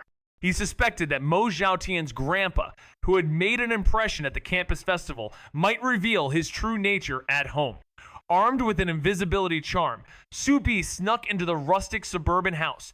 As he scaled the wall, he overheard Mo Xiaotian cheerfully chatting with his grandpa while picking beans.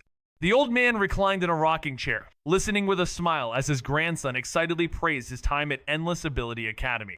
The scene seemed warm, but something about it hinted at deeper layers yet to be uncovered. Grandpa's lesson seemed warm and ordinary, almost too kind to belong to someone whispered as a shadowy boss.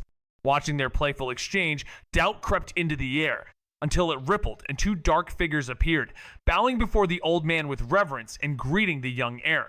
The old man smiled, asking how things went, and the woman replied with sly pride, promising a gift once the enemies reached their so-called base.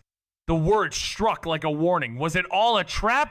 The man muttered his worry about exposing their headquarters, but a single fading smile and glance from the old man crushed his voice into apology.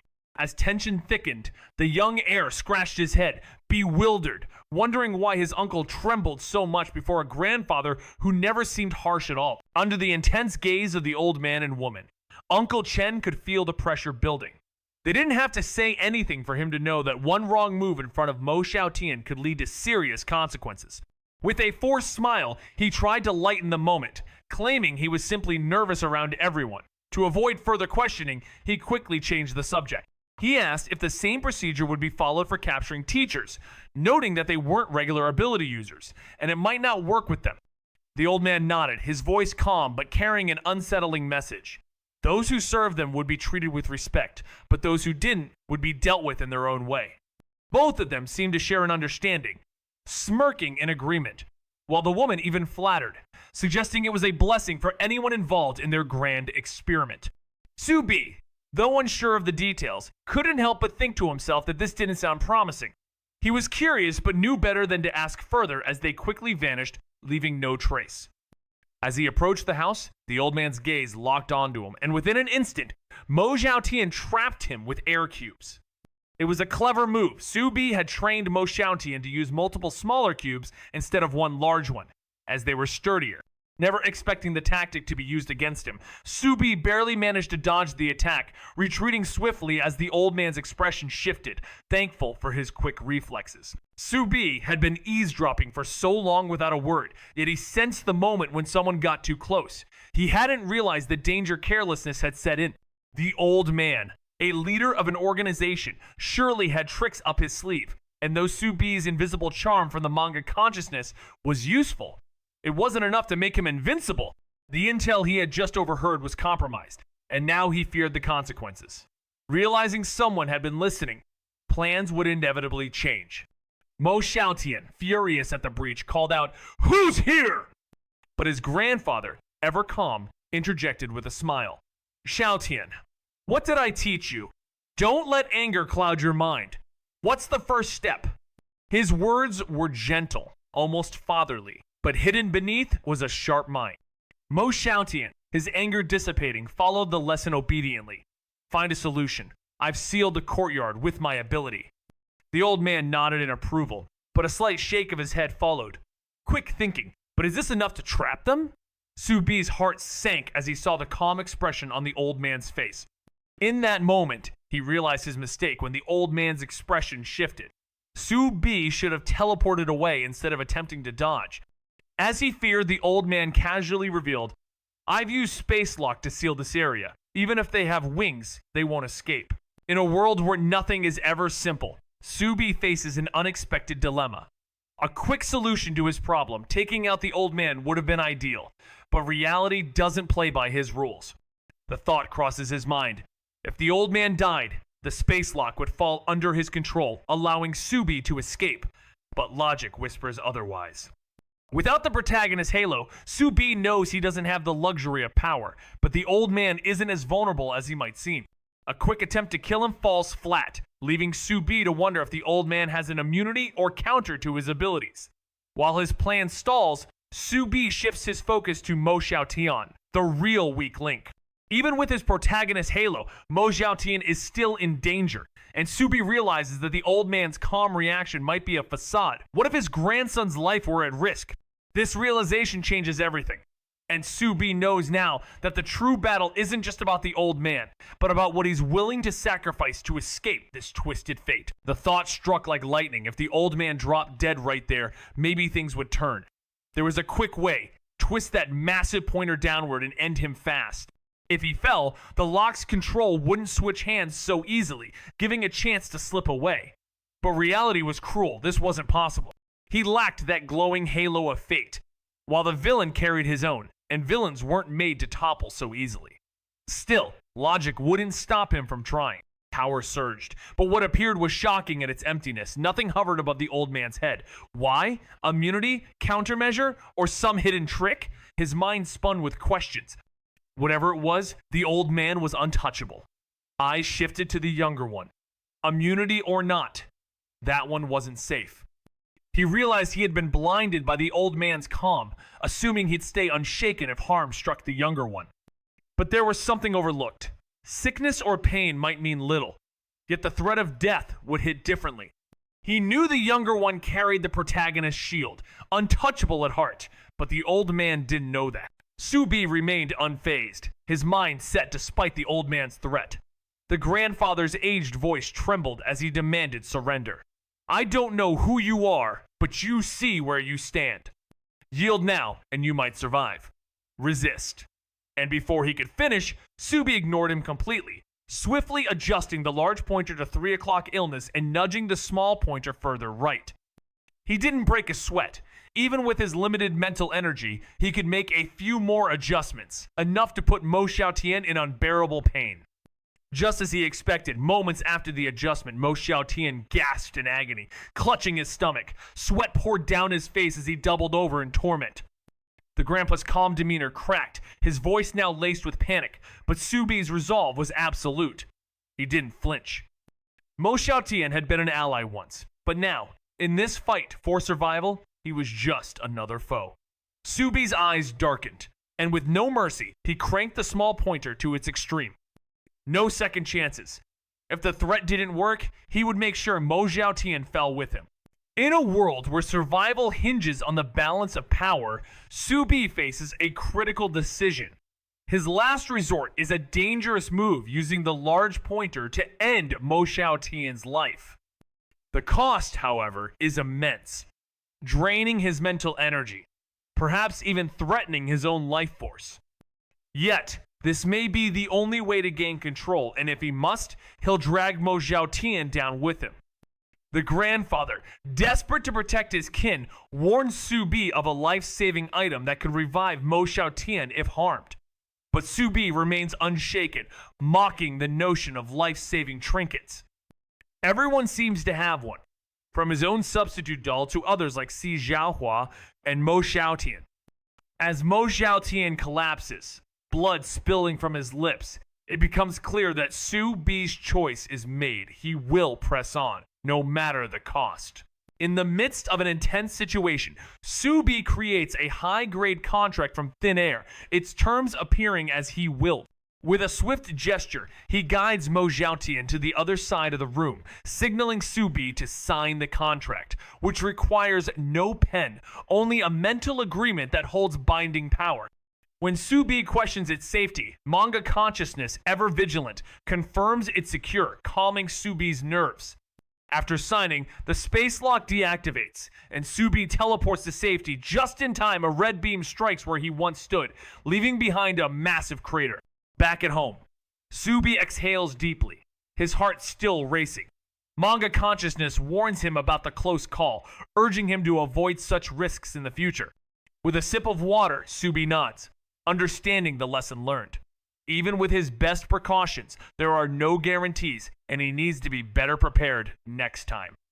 The invisibility charms, he realizes, aren't foolproof. He believed that by sealing off this trick, the enemy would never touch Mo Xiaotian again. With a wave of his hand, a contract appeared, its terms written in glowing words, placed carefully aside as he led Mo Xiaotian away and signaled for the signature. This was no ordinary pact. It needed no pen, only thought, and once accepted, it bound completely. Doubt flickered as the question came. Was it safe? The ever-watchful consciousness, rattled by the danger, checked thoroughly before answering with certainty. At last, a breath of relief, the signature given, and the lock shattered. In an instant, he was home, just as a red beam obliterated the spot he had stood, leaving a smoking crater behind. Slumped on the sofa, drenched in sweat, he tried to steady himself as the consciousness scolded him for such recklessness. Quietly, with water in hand, he admitted he would take more care next time, though deep down he knew risks could never be avoided entirely. What mattered was being ready, for even the strongest charms were far from perfect. Subi's journey through the world of abilities takes a darker turn as he realizes that even the most enhanced tools, like his invisibility charm, aren't invincible. His earlier successes led to overconfidence, but now he faces the harsh truth. Items in this world are numerous and unpredictable. With a narrow escape from death, Subi knows that caution alone won't save him. He needs more protection. In his quest, he finds a life-saving puppet which swaps places with him to save him from fatal injuries. However, it comes with flaws. Enemies can see through the swap, and after use, he will be completely immobile for 3 days. Despite its drawbacks, Subi decides this item better suits his needs compared to the substitute doll, especially since the puppet avoids the risk of being trapped in the same spot. As he gathers his new tools, he reflects on the bigger picture, the ambush orchestrated by a hidden force, manipulating the Academy's plans through deliberate exposure. Subi, with a sharp eye, realized that Black Flash had made a calculated decision.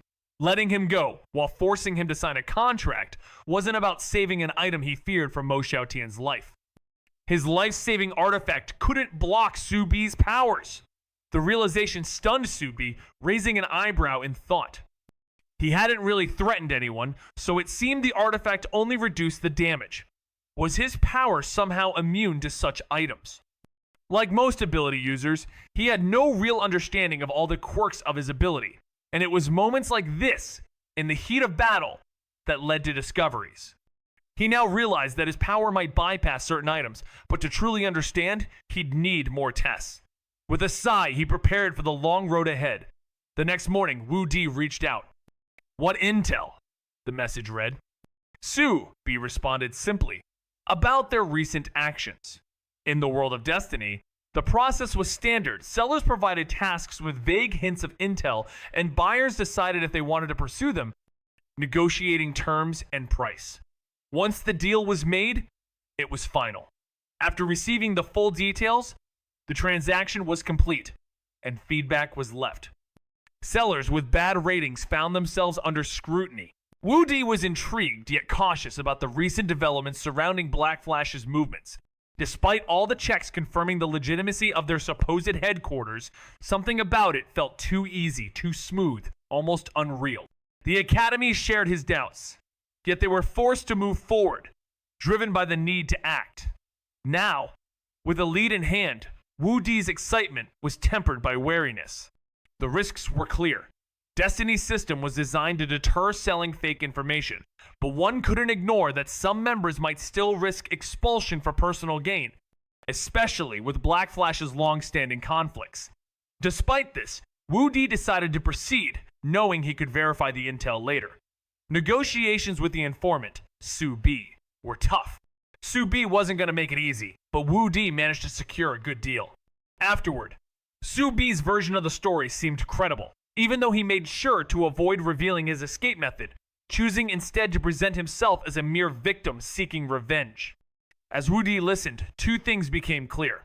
First, he doubted Black Flash would fabricate such a detailed lie, and second, the sheer complexity of the tale added weight to its authenticity. The intel they had received was a mess, full of uncertainty and contradictions, making it impossible to predict enemy actions. If it turned out to be a lie, it would only complicate things even further, leaving them with nothing to act on. The seller had haggled endlessly, ripping him off for what amounted to unreliable information. If he'd known just how incomplete the intel was, he would have pushed for a much lower price. With one big problem out of the way, Su-bi took a short break. It was brief, though the winter break lasted only a month, and work was calling. The first week was spent studying his ability, and the second was focused on homework. Lan Subing had picked the location for their next task, a different space that featured constantly shifting weather, created by a high-level nightmare beast. This space wasn't too dangerous, as the beast's ability was supportive rather than offensive, but the unpredictable weather made it tricky. The space itself was a vast expanse with numerous rooms, each one holding its own unique weather and possible threats. Alone, it might have been fun, but with the protagonist team, it felt like a death trap. With a sigh, he started to prepare, checking the link Lan Subing had shared to gather more information. The space was well known, especially because of the powerful nightmare beast that controlled the weather, and there was plenty of data on it. The known weather conditions included sunny, rainy, snowy, hail, and windy. To his surprise, the most dangerous weather wasn't rain or hail, but sunny. It was the most misleadingly deadly of them all. Su-bi had always been skeptical of the so-called sun indoors, a concept that both intrigued and terrified him. A room with sunlight wasn't just a bright space. It was a dangerous force, a sun that could burn and blind. But despite the frightening implications of such a room, Su-bi couldn't shake the image of it from his mind. His journey began on a Monday morning when he visited the orphanage where two kids, Jiang Tianming and Wu Mingbai, lived. He had never seen the orphanage in person before and was surprised by how clean and pleasant it looked, contrary to the grim depictions in the manga. Yet, as he awaited the boys, he noticed something strange, several suspicious teens lurking in the background, clearly tailing the pair. With a smirk, Subi raised an eyebrow and teased, "Why bring so many little tails to meet me?" He wasn't fooled. The teens had clearly noticed him too. Something more was at play here. Wu Mingbai's feigned surprise was met with Subi's smirk as he casually dismissed the followers. Jiang Tianming, unfazed, suggested they would be turned away at the sight, knowing well the perimeter rules that barred ordinary people to keep the dangerous nightmare beast and conflicts with ability users at bay. When asking about Lan Subing, Jiang Tianming explained she was stuck in traffic, an unexpected delay since her home was nearby. Offering a tour of the orphanage, Subi agreed, and they entered, leaving the kids trailing behind. A group of them, led by a fiery-haired boy, quickly approached, complaining that Jiang Tianming hadn't introduced them to his classmate.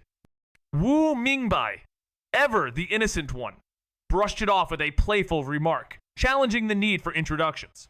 A classmate's voice breaks the tension with suspicion, but the red-haired boy snaps back, insisting they're friends. His claim earns only a cold laugh and sharp denial, while another cuts in with a jab about his repeated failures and the looming dean. The mention stings, dragging up the bitter truth that the old dean was gone, replaced by one obsessed with grades. The boy growls that reporting him would mean betraying everyone, and his ragtag crew nods behind him like shadows of defiance. Yet the calm reply slices through betrayal requires loyalty, and there was never any. Cornered, the gang slinks away, eyes burning, while tension lingers in the air until a worried friend rushes in, demanding to know what just happened. Late at night, a mischievous grin spread across Wu Mingbai's face as he led the group to the different space. They took the family car of Lan Subing, navigating through the crowded streets where rickshaw pullers swarmed, weak ability users without much purpose but to survive in a world of strength. Unlike other spaces, the different space wasn't as deadly. Sure, it had its risks, rooms altered by the weather, but they were manageable, and the rewards were far too tempting to ignore. High-level Nightmare Beast spaces offered riches, from gold to rare herbs and designer items. Just one lucky stumble could lead to instant wealth. The buzz of the place was undeniable. Vendors shouted their wares while government-wanted posters plastered the walls. With abilities fueling human ambition, it wasn't long before criminals filled the scene, outnumbering regular folk. Zhao Xiaoyu had heard about this space's wealth, but her chosen area had treasures of its own, so she passed on the chance. Even with that, the allure of this world couldn't be denied. With 99% of individuals now registered, apprehending criminals became easier, drastically reducing crime rates. Yet, some still lingered in elusive, untraceable spaces, vast and complex realms free of surveillance, difficult to explore. These areas often displayed wanted posters at their entrances, offering hefty bounties for anyone who captured a fugitive. As our group queued for tickets, Jiang Tianming reiterated the plan we discussed in our group chat. Once we get in, find a safe room, relax for a day, and don't rush into treasure rooms. Even hunting nightmare beasts will bring in profits. Keep an eye out for special events in the reflection. Wu Mingbai groaned, cutting him off. All right, you're nagging too much.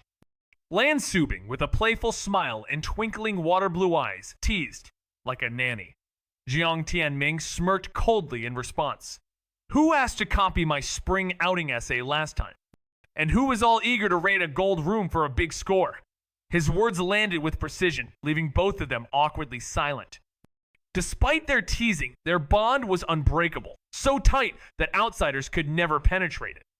After their exchange, I smirked, feigning surprise. You haven't finished your reflections yet? Seriously, who writes their spring outing essay after the trip? In the ever-twisting world of distorted timelines and fractured realities, Su Bi and his companions are thrust into a realm where memory overlaps and stories crumble. As they navigate the labyrinth of the archive world, a city made from shattered manga pages, they face challenges not just from their environment, but from within. With echoes of erased cells haunting them, Zhao Xiaoyu confronts an alternate version of herself, while Si Xiaohua grapples with the merging of 3 different lives. Amidst this chaos, a sinister force, the Ink Eater, threatens to consume the world of forgotten characters and inconsistencies. But Su Bi, determined to find closure, steps into the author's room, where the truth of their narrative lies. Rather than rewriting the past, he chooses to embrace it, drawing the final page not to end the story, but to begin a new chapter, one where all versions of the tale, no matter how broken, find their place. In a world full of shifting timelines and unpredictable elements, a group of explorers navigates a series of mysterious rooms with doors that lead to unexpected challenges. Each room, though seemingly stable at first, holds its own surprises, from the weather, which can change rapidly, to the beasts that lurk in the shadows. One of the explorers, Jiang Tianming, remains unfazed by the elements, always prepared with an umbrella to shield himself from the rain. As the group ventures deeper, they discover that some rooms remain safe, while others are soaked with relentless downpours or filled with eerie, damp smells. Despite the dangers, they push forward, always alert for what lies beyond the next door. However, not all is calm, as a sudden encounter with a hostile crowd proves that intruders are never welcome in this twisted world, and survival depends on both preparation and quick thinking. They never planned to stay long, carefully stepping over legs sprawled across the floor as they made their way to the door. Once opened, the reason behind their delay became clear. Not only was the weather absent, but the next room was bathed in sunlight. The moment the door cracked open, a blinding beam of light hit their faces. Even with umbrellas, it stung their eyes. The heat was unbearable, as if it could fry them alive. Jiang Tianming quickly slammed the door shut. Laughter erupted behind them. Everyone knew the next room's challenge, eagerly awaiting their reaction. The room's rule was simple: return to the starting point and either leave or pay again. Entry to high-level spaces wasn't cheap, especially safe ones like this. They had no profitable rooms in their path, so, unwilling to pay, the others waited for the weather to shift in the next room. Seeing their enjoyment, Wu Mingbai feigned distress, then grinned widely. "Such a big sun, what do we do?" he said before revealing his plan. He conjured a clump of wet mud that rapidly expanded to form a protective shield around him. Opening the door again, he stepped through, mud protecting him from the intense heat. He turned to them, his muddy grin wide, and said, "Your turn." His grin was never innocent, and they tensed, stepping back. In a world where reality flickers, Jiang Tianming finds himself covered in mud, not just any mud, but one that shapes him into something oddly comical, complete with cat ears and a curled tail. His appearance, though potentially cute, quickly loses its charm in the form of a mudman. Lan Subing, typically silent around strangers, bursts into laughter, and Jiang Tianming, realizing the mischief of his friend Wu Mingbai, reacts quickly. He removes the mud, only to smear it all over Wu Mingbai's face in retaliation, and a playful wrestle ensues. Watching this, the narrator, puzzled by Jiang Tianming's usual calm demeanor, observes that this moment seems far from it. Lan Subing, though initially wanting to intervene, is forced to close her eyes in frustration. With a snap of her fingers, she uses her powerful word spirit to stop them in their tracks. Frozen and compliant, they stand, the fight now seeming like nothing more than a distant illusion. Lan Subing, ever the calm one, turns to the narrator and dryly confirms, yes, they're both very calm. The scene wraps up with Wu Mingbai, now subdued under Lan Subing's influence, reluctantly continuing the mud antics, much to everyone's resigned amusement. As they crossed the blazing room unharmed, a woman called out, "Can you use that ability on me? I'll pay!" Her plea stirred the crowd everyone wanted out, and a small fee beat risking re-entry. But Wu Mingbai, never one to forget a slight, played the drama card. "Someone mocked me earlier. I'm upset. My mental energy's low. Can't use it." The woman blinked, confused. "Who mocked you? They're blind," she snapped, scanning the room. The others joined in, faking innocence and cursing the mystery offender, conveniently forgetting their own laughter. Wu Mingbai, seeing their act, dropped the grudge. Not worth it. He set a fair price with a half-hour wait to dodge trouble. With only 3 exits, crowd chaos was inevitable, better to separate early. The mud wouldn't dry by then, and if another rainy room came up, it'd just get worse. Deal struck. They entered the next space.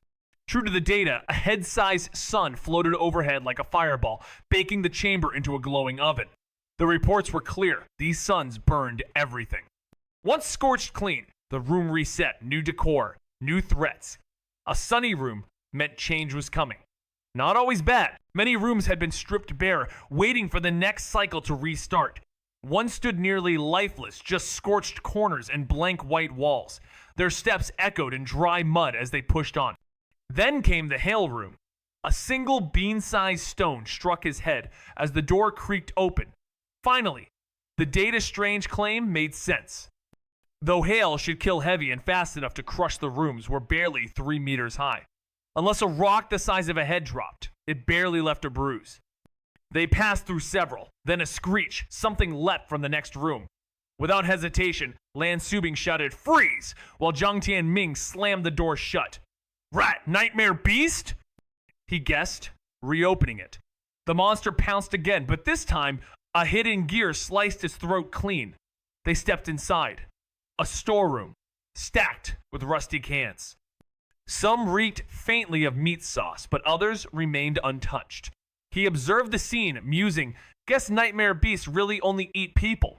They were clearly designed to interact with humans." "Should we make this our base?"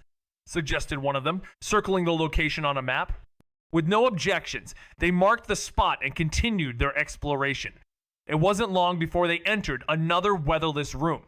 But this one was different. It was occupied by 2 experienced ability users. The men, dressed in rugged wilderness gear, exuded an aura of danger. At first, they were wary, but upon seeing the kids, they softened. One of them, his wolf tail swishing, scoffed, "Wrong place, kids. This isn't a training ground for children." The other, with a metal necklace and a sharper gaze, sized them up and asked, "Which school's S-class are you from?" Students who ventured into high-level different spaces were usually either reckless or elite S-class treasures of their schools. Harm to such students could lead to significant trouble. The kids exchanged glances, and one of them, feigning a shy excitement, rubbed his head and grinned foolishly. "S-class? You think that highly of us? If only." His act worked. His relaxed demeanor put the man with the metal necklace at ease. The man's tone shifted to a friendlier one as he warned, "This is a high-level different space. It's dangerous for students. Understand?" He acted like a kindly elder, but no one was buying that smooth-talking routine.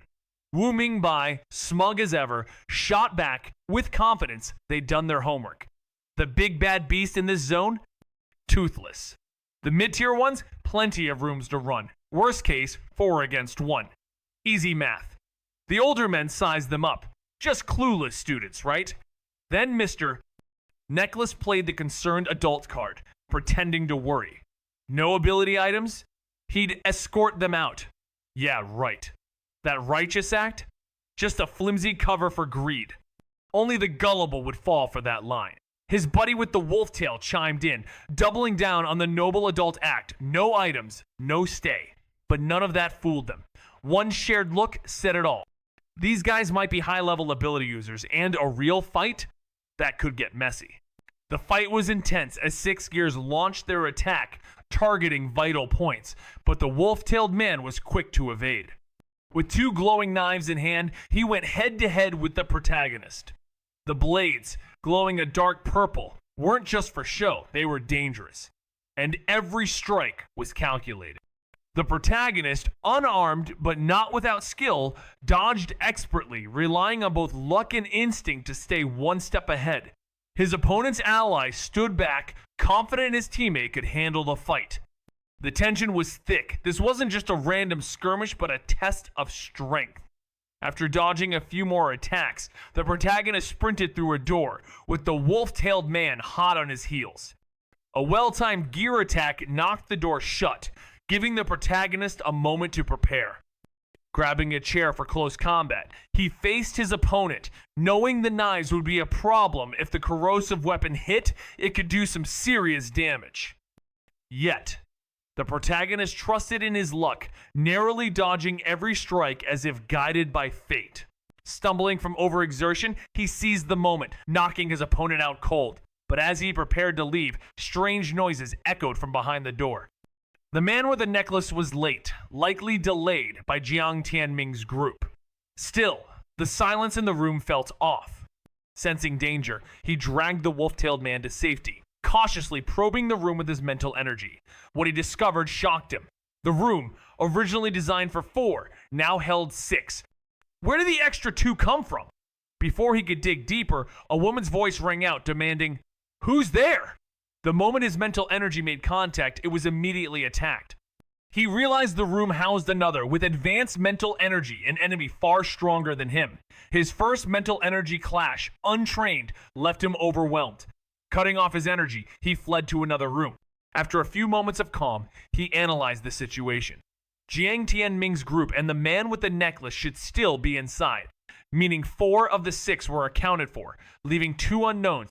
Advanced mental energy was a sure sign of power, and neither Jiang Tianming's trio nor the necklace man could match him, making them unlikely to beat the newcomers.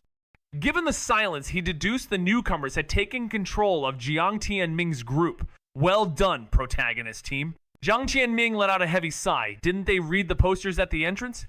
These 2 weren't just thugs, they were wanted for taking down multiple ability users. That snapped some memories into place. The faces on the posters weren't strangers after all.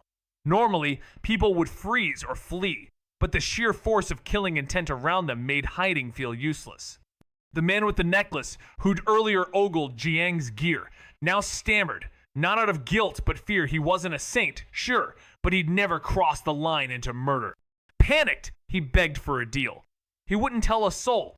He'd even kill and plant evidence if needed anything to be on their side. But the criminals only sneered. "Same boat?" they mocked. To them, strength mattered, and he was just dead weight. Jiang, staying composed, warned them. Their teammate outside could track people. Letting him go might be their only shot at not getting caught. That wiped the smirk right off their faces. Jiang Tianming let out a heavy sigh and remarked, "Didn't you see the wanted posters? These 2 are criminals, responsible for killing many ability users." His words snapped everyone back to reality as the faces of the criminals matched those on the posters. Normally, you would avoid drawing attention to them, but their killing intent was so obvious it couldn't be ignored. The man with the necklace, his voice shaky, tried to explain. "Wanted criminals? I've never killed anyone. I won't betray you. I can kill and leave evidence behind. We'll be in this together, right?" But the criminals sneered. "In the same boat? You think you're on our level?" If someone with their strength had suggested it, they might have considered it, but a weakling like him wasn't worth the trouble. Jiang Tianming cut in. "Our teammate has a tracking ability. Let him go, or we'll catch you." The criminals' faces twisted into grimaces. In a tense standoff, the woman questioned, "Is your teammate the one with advanced mental energy?" The male criminal, confused, asked, "What? Advanced mental energy? Strong then? Their teacher?" The woman shrugged. "I don't know.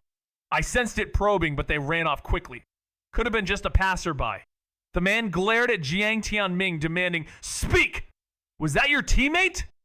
Jiang Tianming, knowing his ability was no secret, hesitated, then confirmed, "Probably him. He has it." In moments like this, the power of an external teammate could be a deterrent to rash decisions. Quietly observing, I plan to avoid capture while subtly influencing the situation, keeping the criminals' hope alive to prevent them from making fatal mistakes. Their escape was their problem. I would assist if necessary, but the criminals were no fools. After dragging the group some distance, one of them came up with a deadly ultimatum. "One of you, kill this guy, or I kill you now." The criminals stood frozen, their eyes locked on the man with the necklace, whose life seemed tied to theirs. If he died, they'd be dragged into mutual destruction. He pleaded, his words stumbling as he revealed, "I have a teammate outside. If you kill me, won't he expose you?" The trio's faces darkened, realizing they hadn't just been facing one person, but 2 now separated and no longer allies.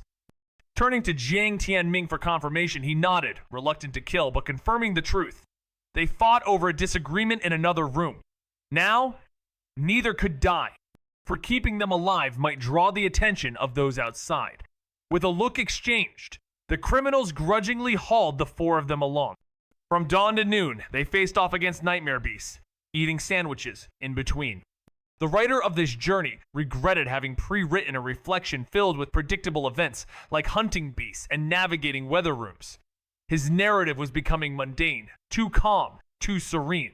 Meanwhile, the wolf-tailed man had been discarded, an ability user now escorting him out. Left in this world, he could survive with his abilities, but he stood little chance against the nightmare beasts. The group wasn't sitting idly by. Staying under control wasn't a lasting solution. Eventually, the criminals' patience would run thin. The probes could give them away, putting the captives in danger. Their abilities, control, and overwhelming attack power were nearly invincible. How could they break free? Tragedy struck when a man with a necklace was mercilessly killed during the journey. Despite signaling for help, his teammate remained unresponsive. Realizing his partner was either dead or indifferent, the criminals showed no mercy. The students witnessed this brutality firsthand. Upon entering another room, a peculiar sight caught the attention. A message made of dirt clumps on the floor. Make some trouble. It was clear this was a message to create a distraction. A plan formed. Using Dream Bubble, fake people were created. They lacked intelligence and were immune to attacks, costing little mental energy. I guided them to a room just a wall away from the criminals, speaking loud enough to be heard. 2 wanted criminals, close by. I can track them. Follow me. The bounty is ours. One of my fakes questioned, but we haven't seen their faces? In a tense moment, one of the criminals, determined to escape, proposed an extreme solution. He suggested eliminating their captives and fleeing to avoid being identified. But one of the hostages, Jiang Tianming, stood his ground, revealing a shocking truth. If they died, their ally would track them, ensuring the criminals' capture. Another hostage, Wu Mingbai, calmly added that their sole aim was to save their friends, not claim the bounty. The man scoffed, dismissing their pleas, but Jiang Tianming countered with a clever plan: to deceive their enemies by hiding and throwing them off their trail. As the criminals debated, it became clear that escape would be no easy task, with each side playing their cards carefully in this high-stakes game. The teammates hadn't seen him, nor did anyone double-check the posters, so negotiation would come after. The woman narrowed her eyes. His tracking skill had a cooldown? He assured them it did use it, finding them, and now it couldn't detect the girl next door. The group accepted his logic, his overheard conversation proving he needed help to identify targets. Hiding them might work. The woman reactivated her power. The captives were dragged into another room, drawing closer to the speaker to distract. No tricks, the man hissed, or you're gone when we're back. But he had already changed position, wasn't trying to rescue them. The maze-like layout made it tough to trace their room, and their chaos hinted at a backup plan. Better not to intervene, just wait. He lay in a cold bedroom, brushing hail off the bed, umbrella propped as he rested. Not fit for overnight, but enough to wait it out. Close enough for them to possibly find him. He checked his luck. It was neutral. After adjusting, the pointer hovered calmly. Once again, trying to boost luck could bring a reunion, but with dwindling mental energy, the situation became tense. The fight with the wolf-tailed man had taken little out of him, but the fakes drained his reserves. With only half of his energy left, using it again would make him less capable of facing other enemies. After resting for a while, he felt his energy reach 3/4, and by 8 p.m., he decided to look for a place to sleep. Alone, he would leave, but he sensed that Jiang Tianming's group wouldn't do, and leaving now would mean fewer hours and a longer solo return. It was better to stay. Whether it was luck or misfortune, he stumbled upon a room full of mental crystals. However, as soon as he stepped inside, the opposite door opened, and 2 individuals entered. A man and a woman in their early 20s, possibly recent graduates. In a high-level space, they were likely A or B class. Assessing them, he stood his ground, watching carefully. Without Jiang Tianming's group around, he found normal people. The woman spoke, proposing that they share the room's resources. He agreed, knowing that alone, he might not stand a chance against them, and their offer to split the loot was a good deal for him.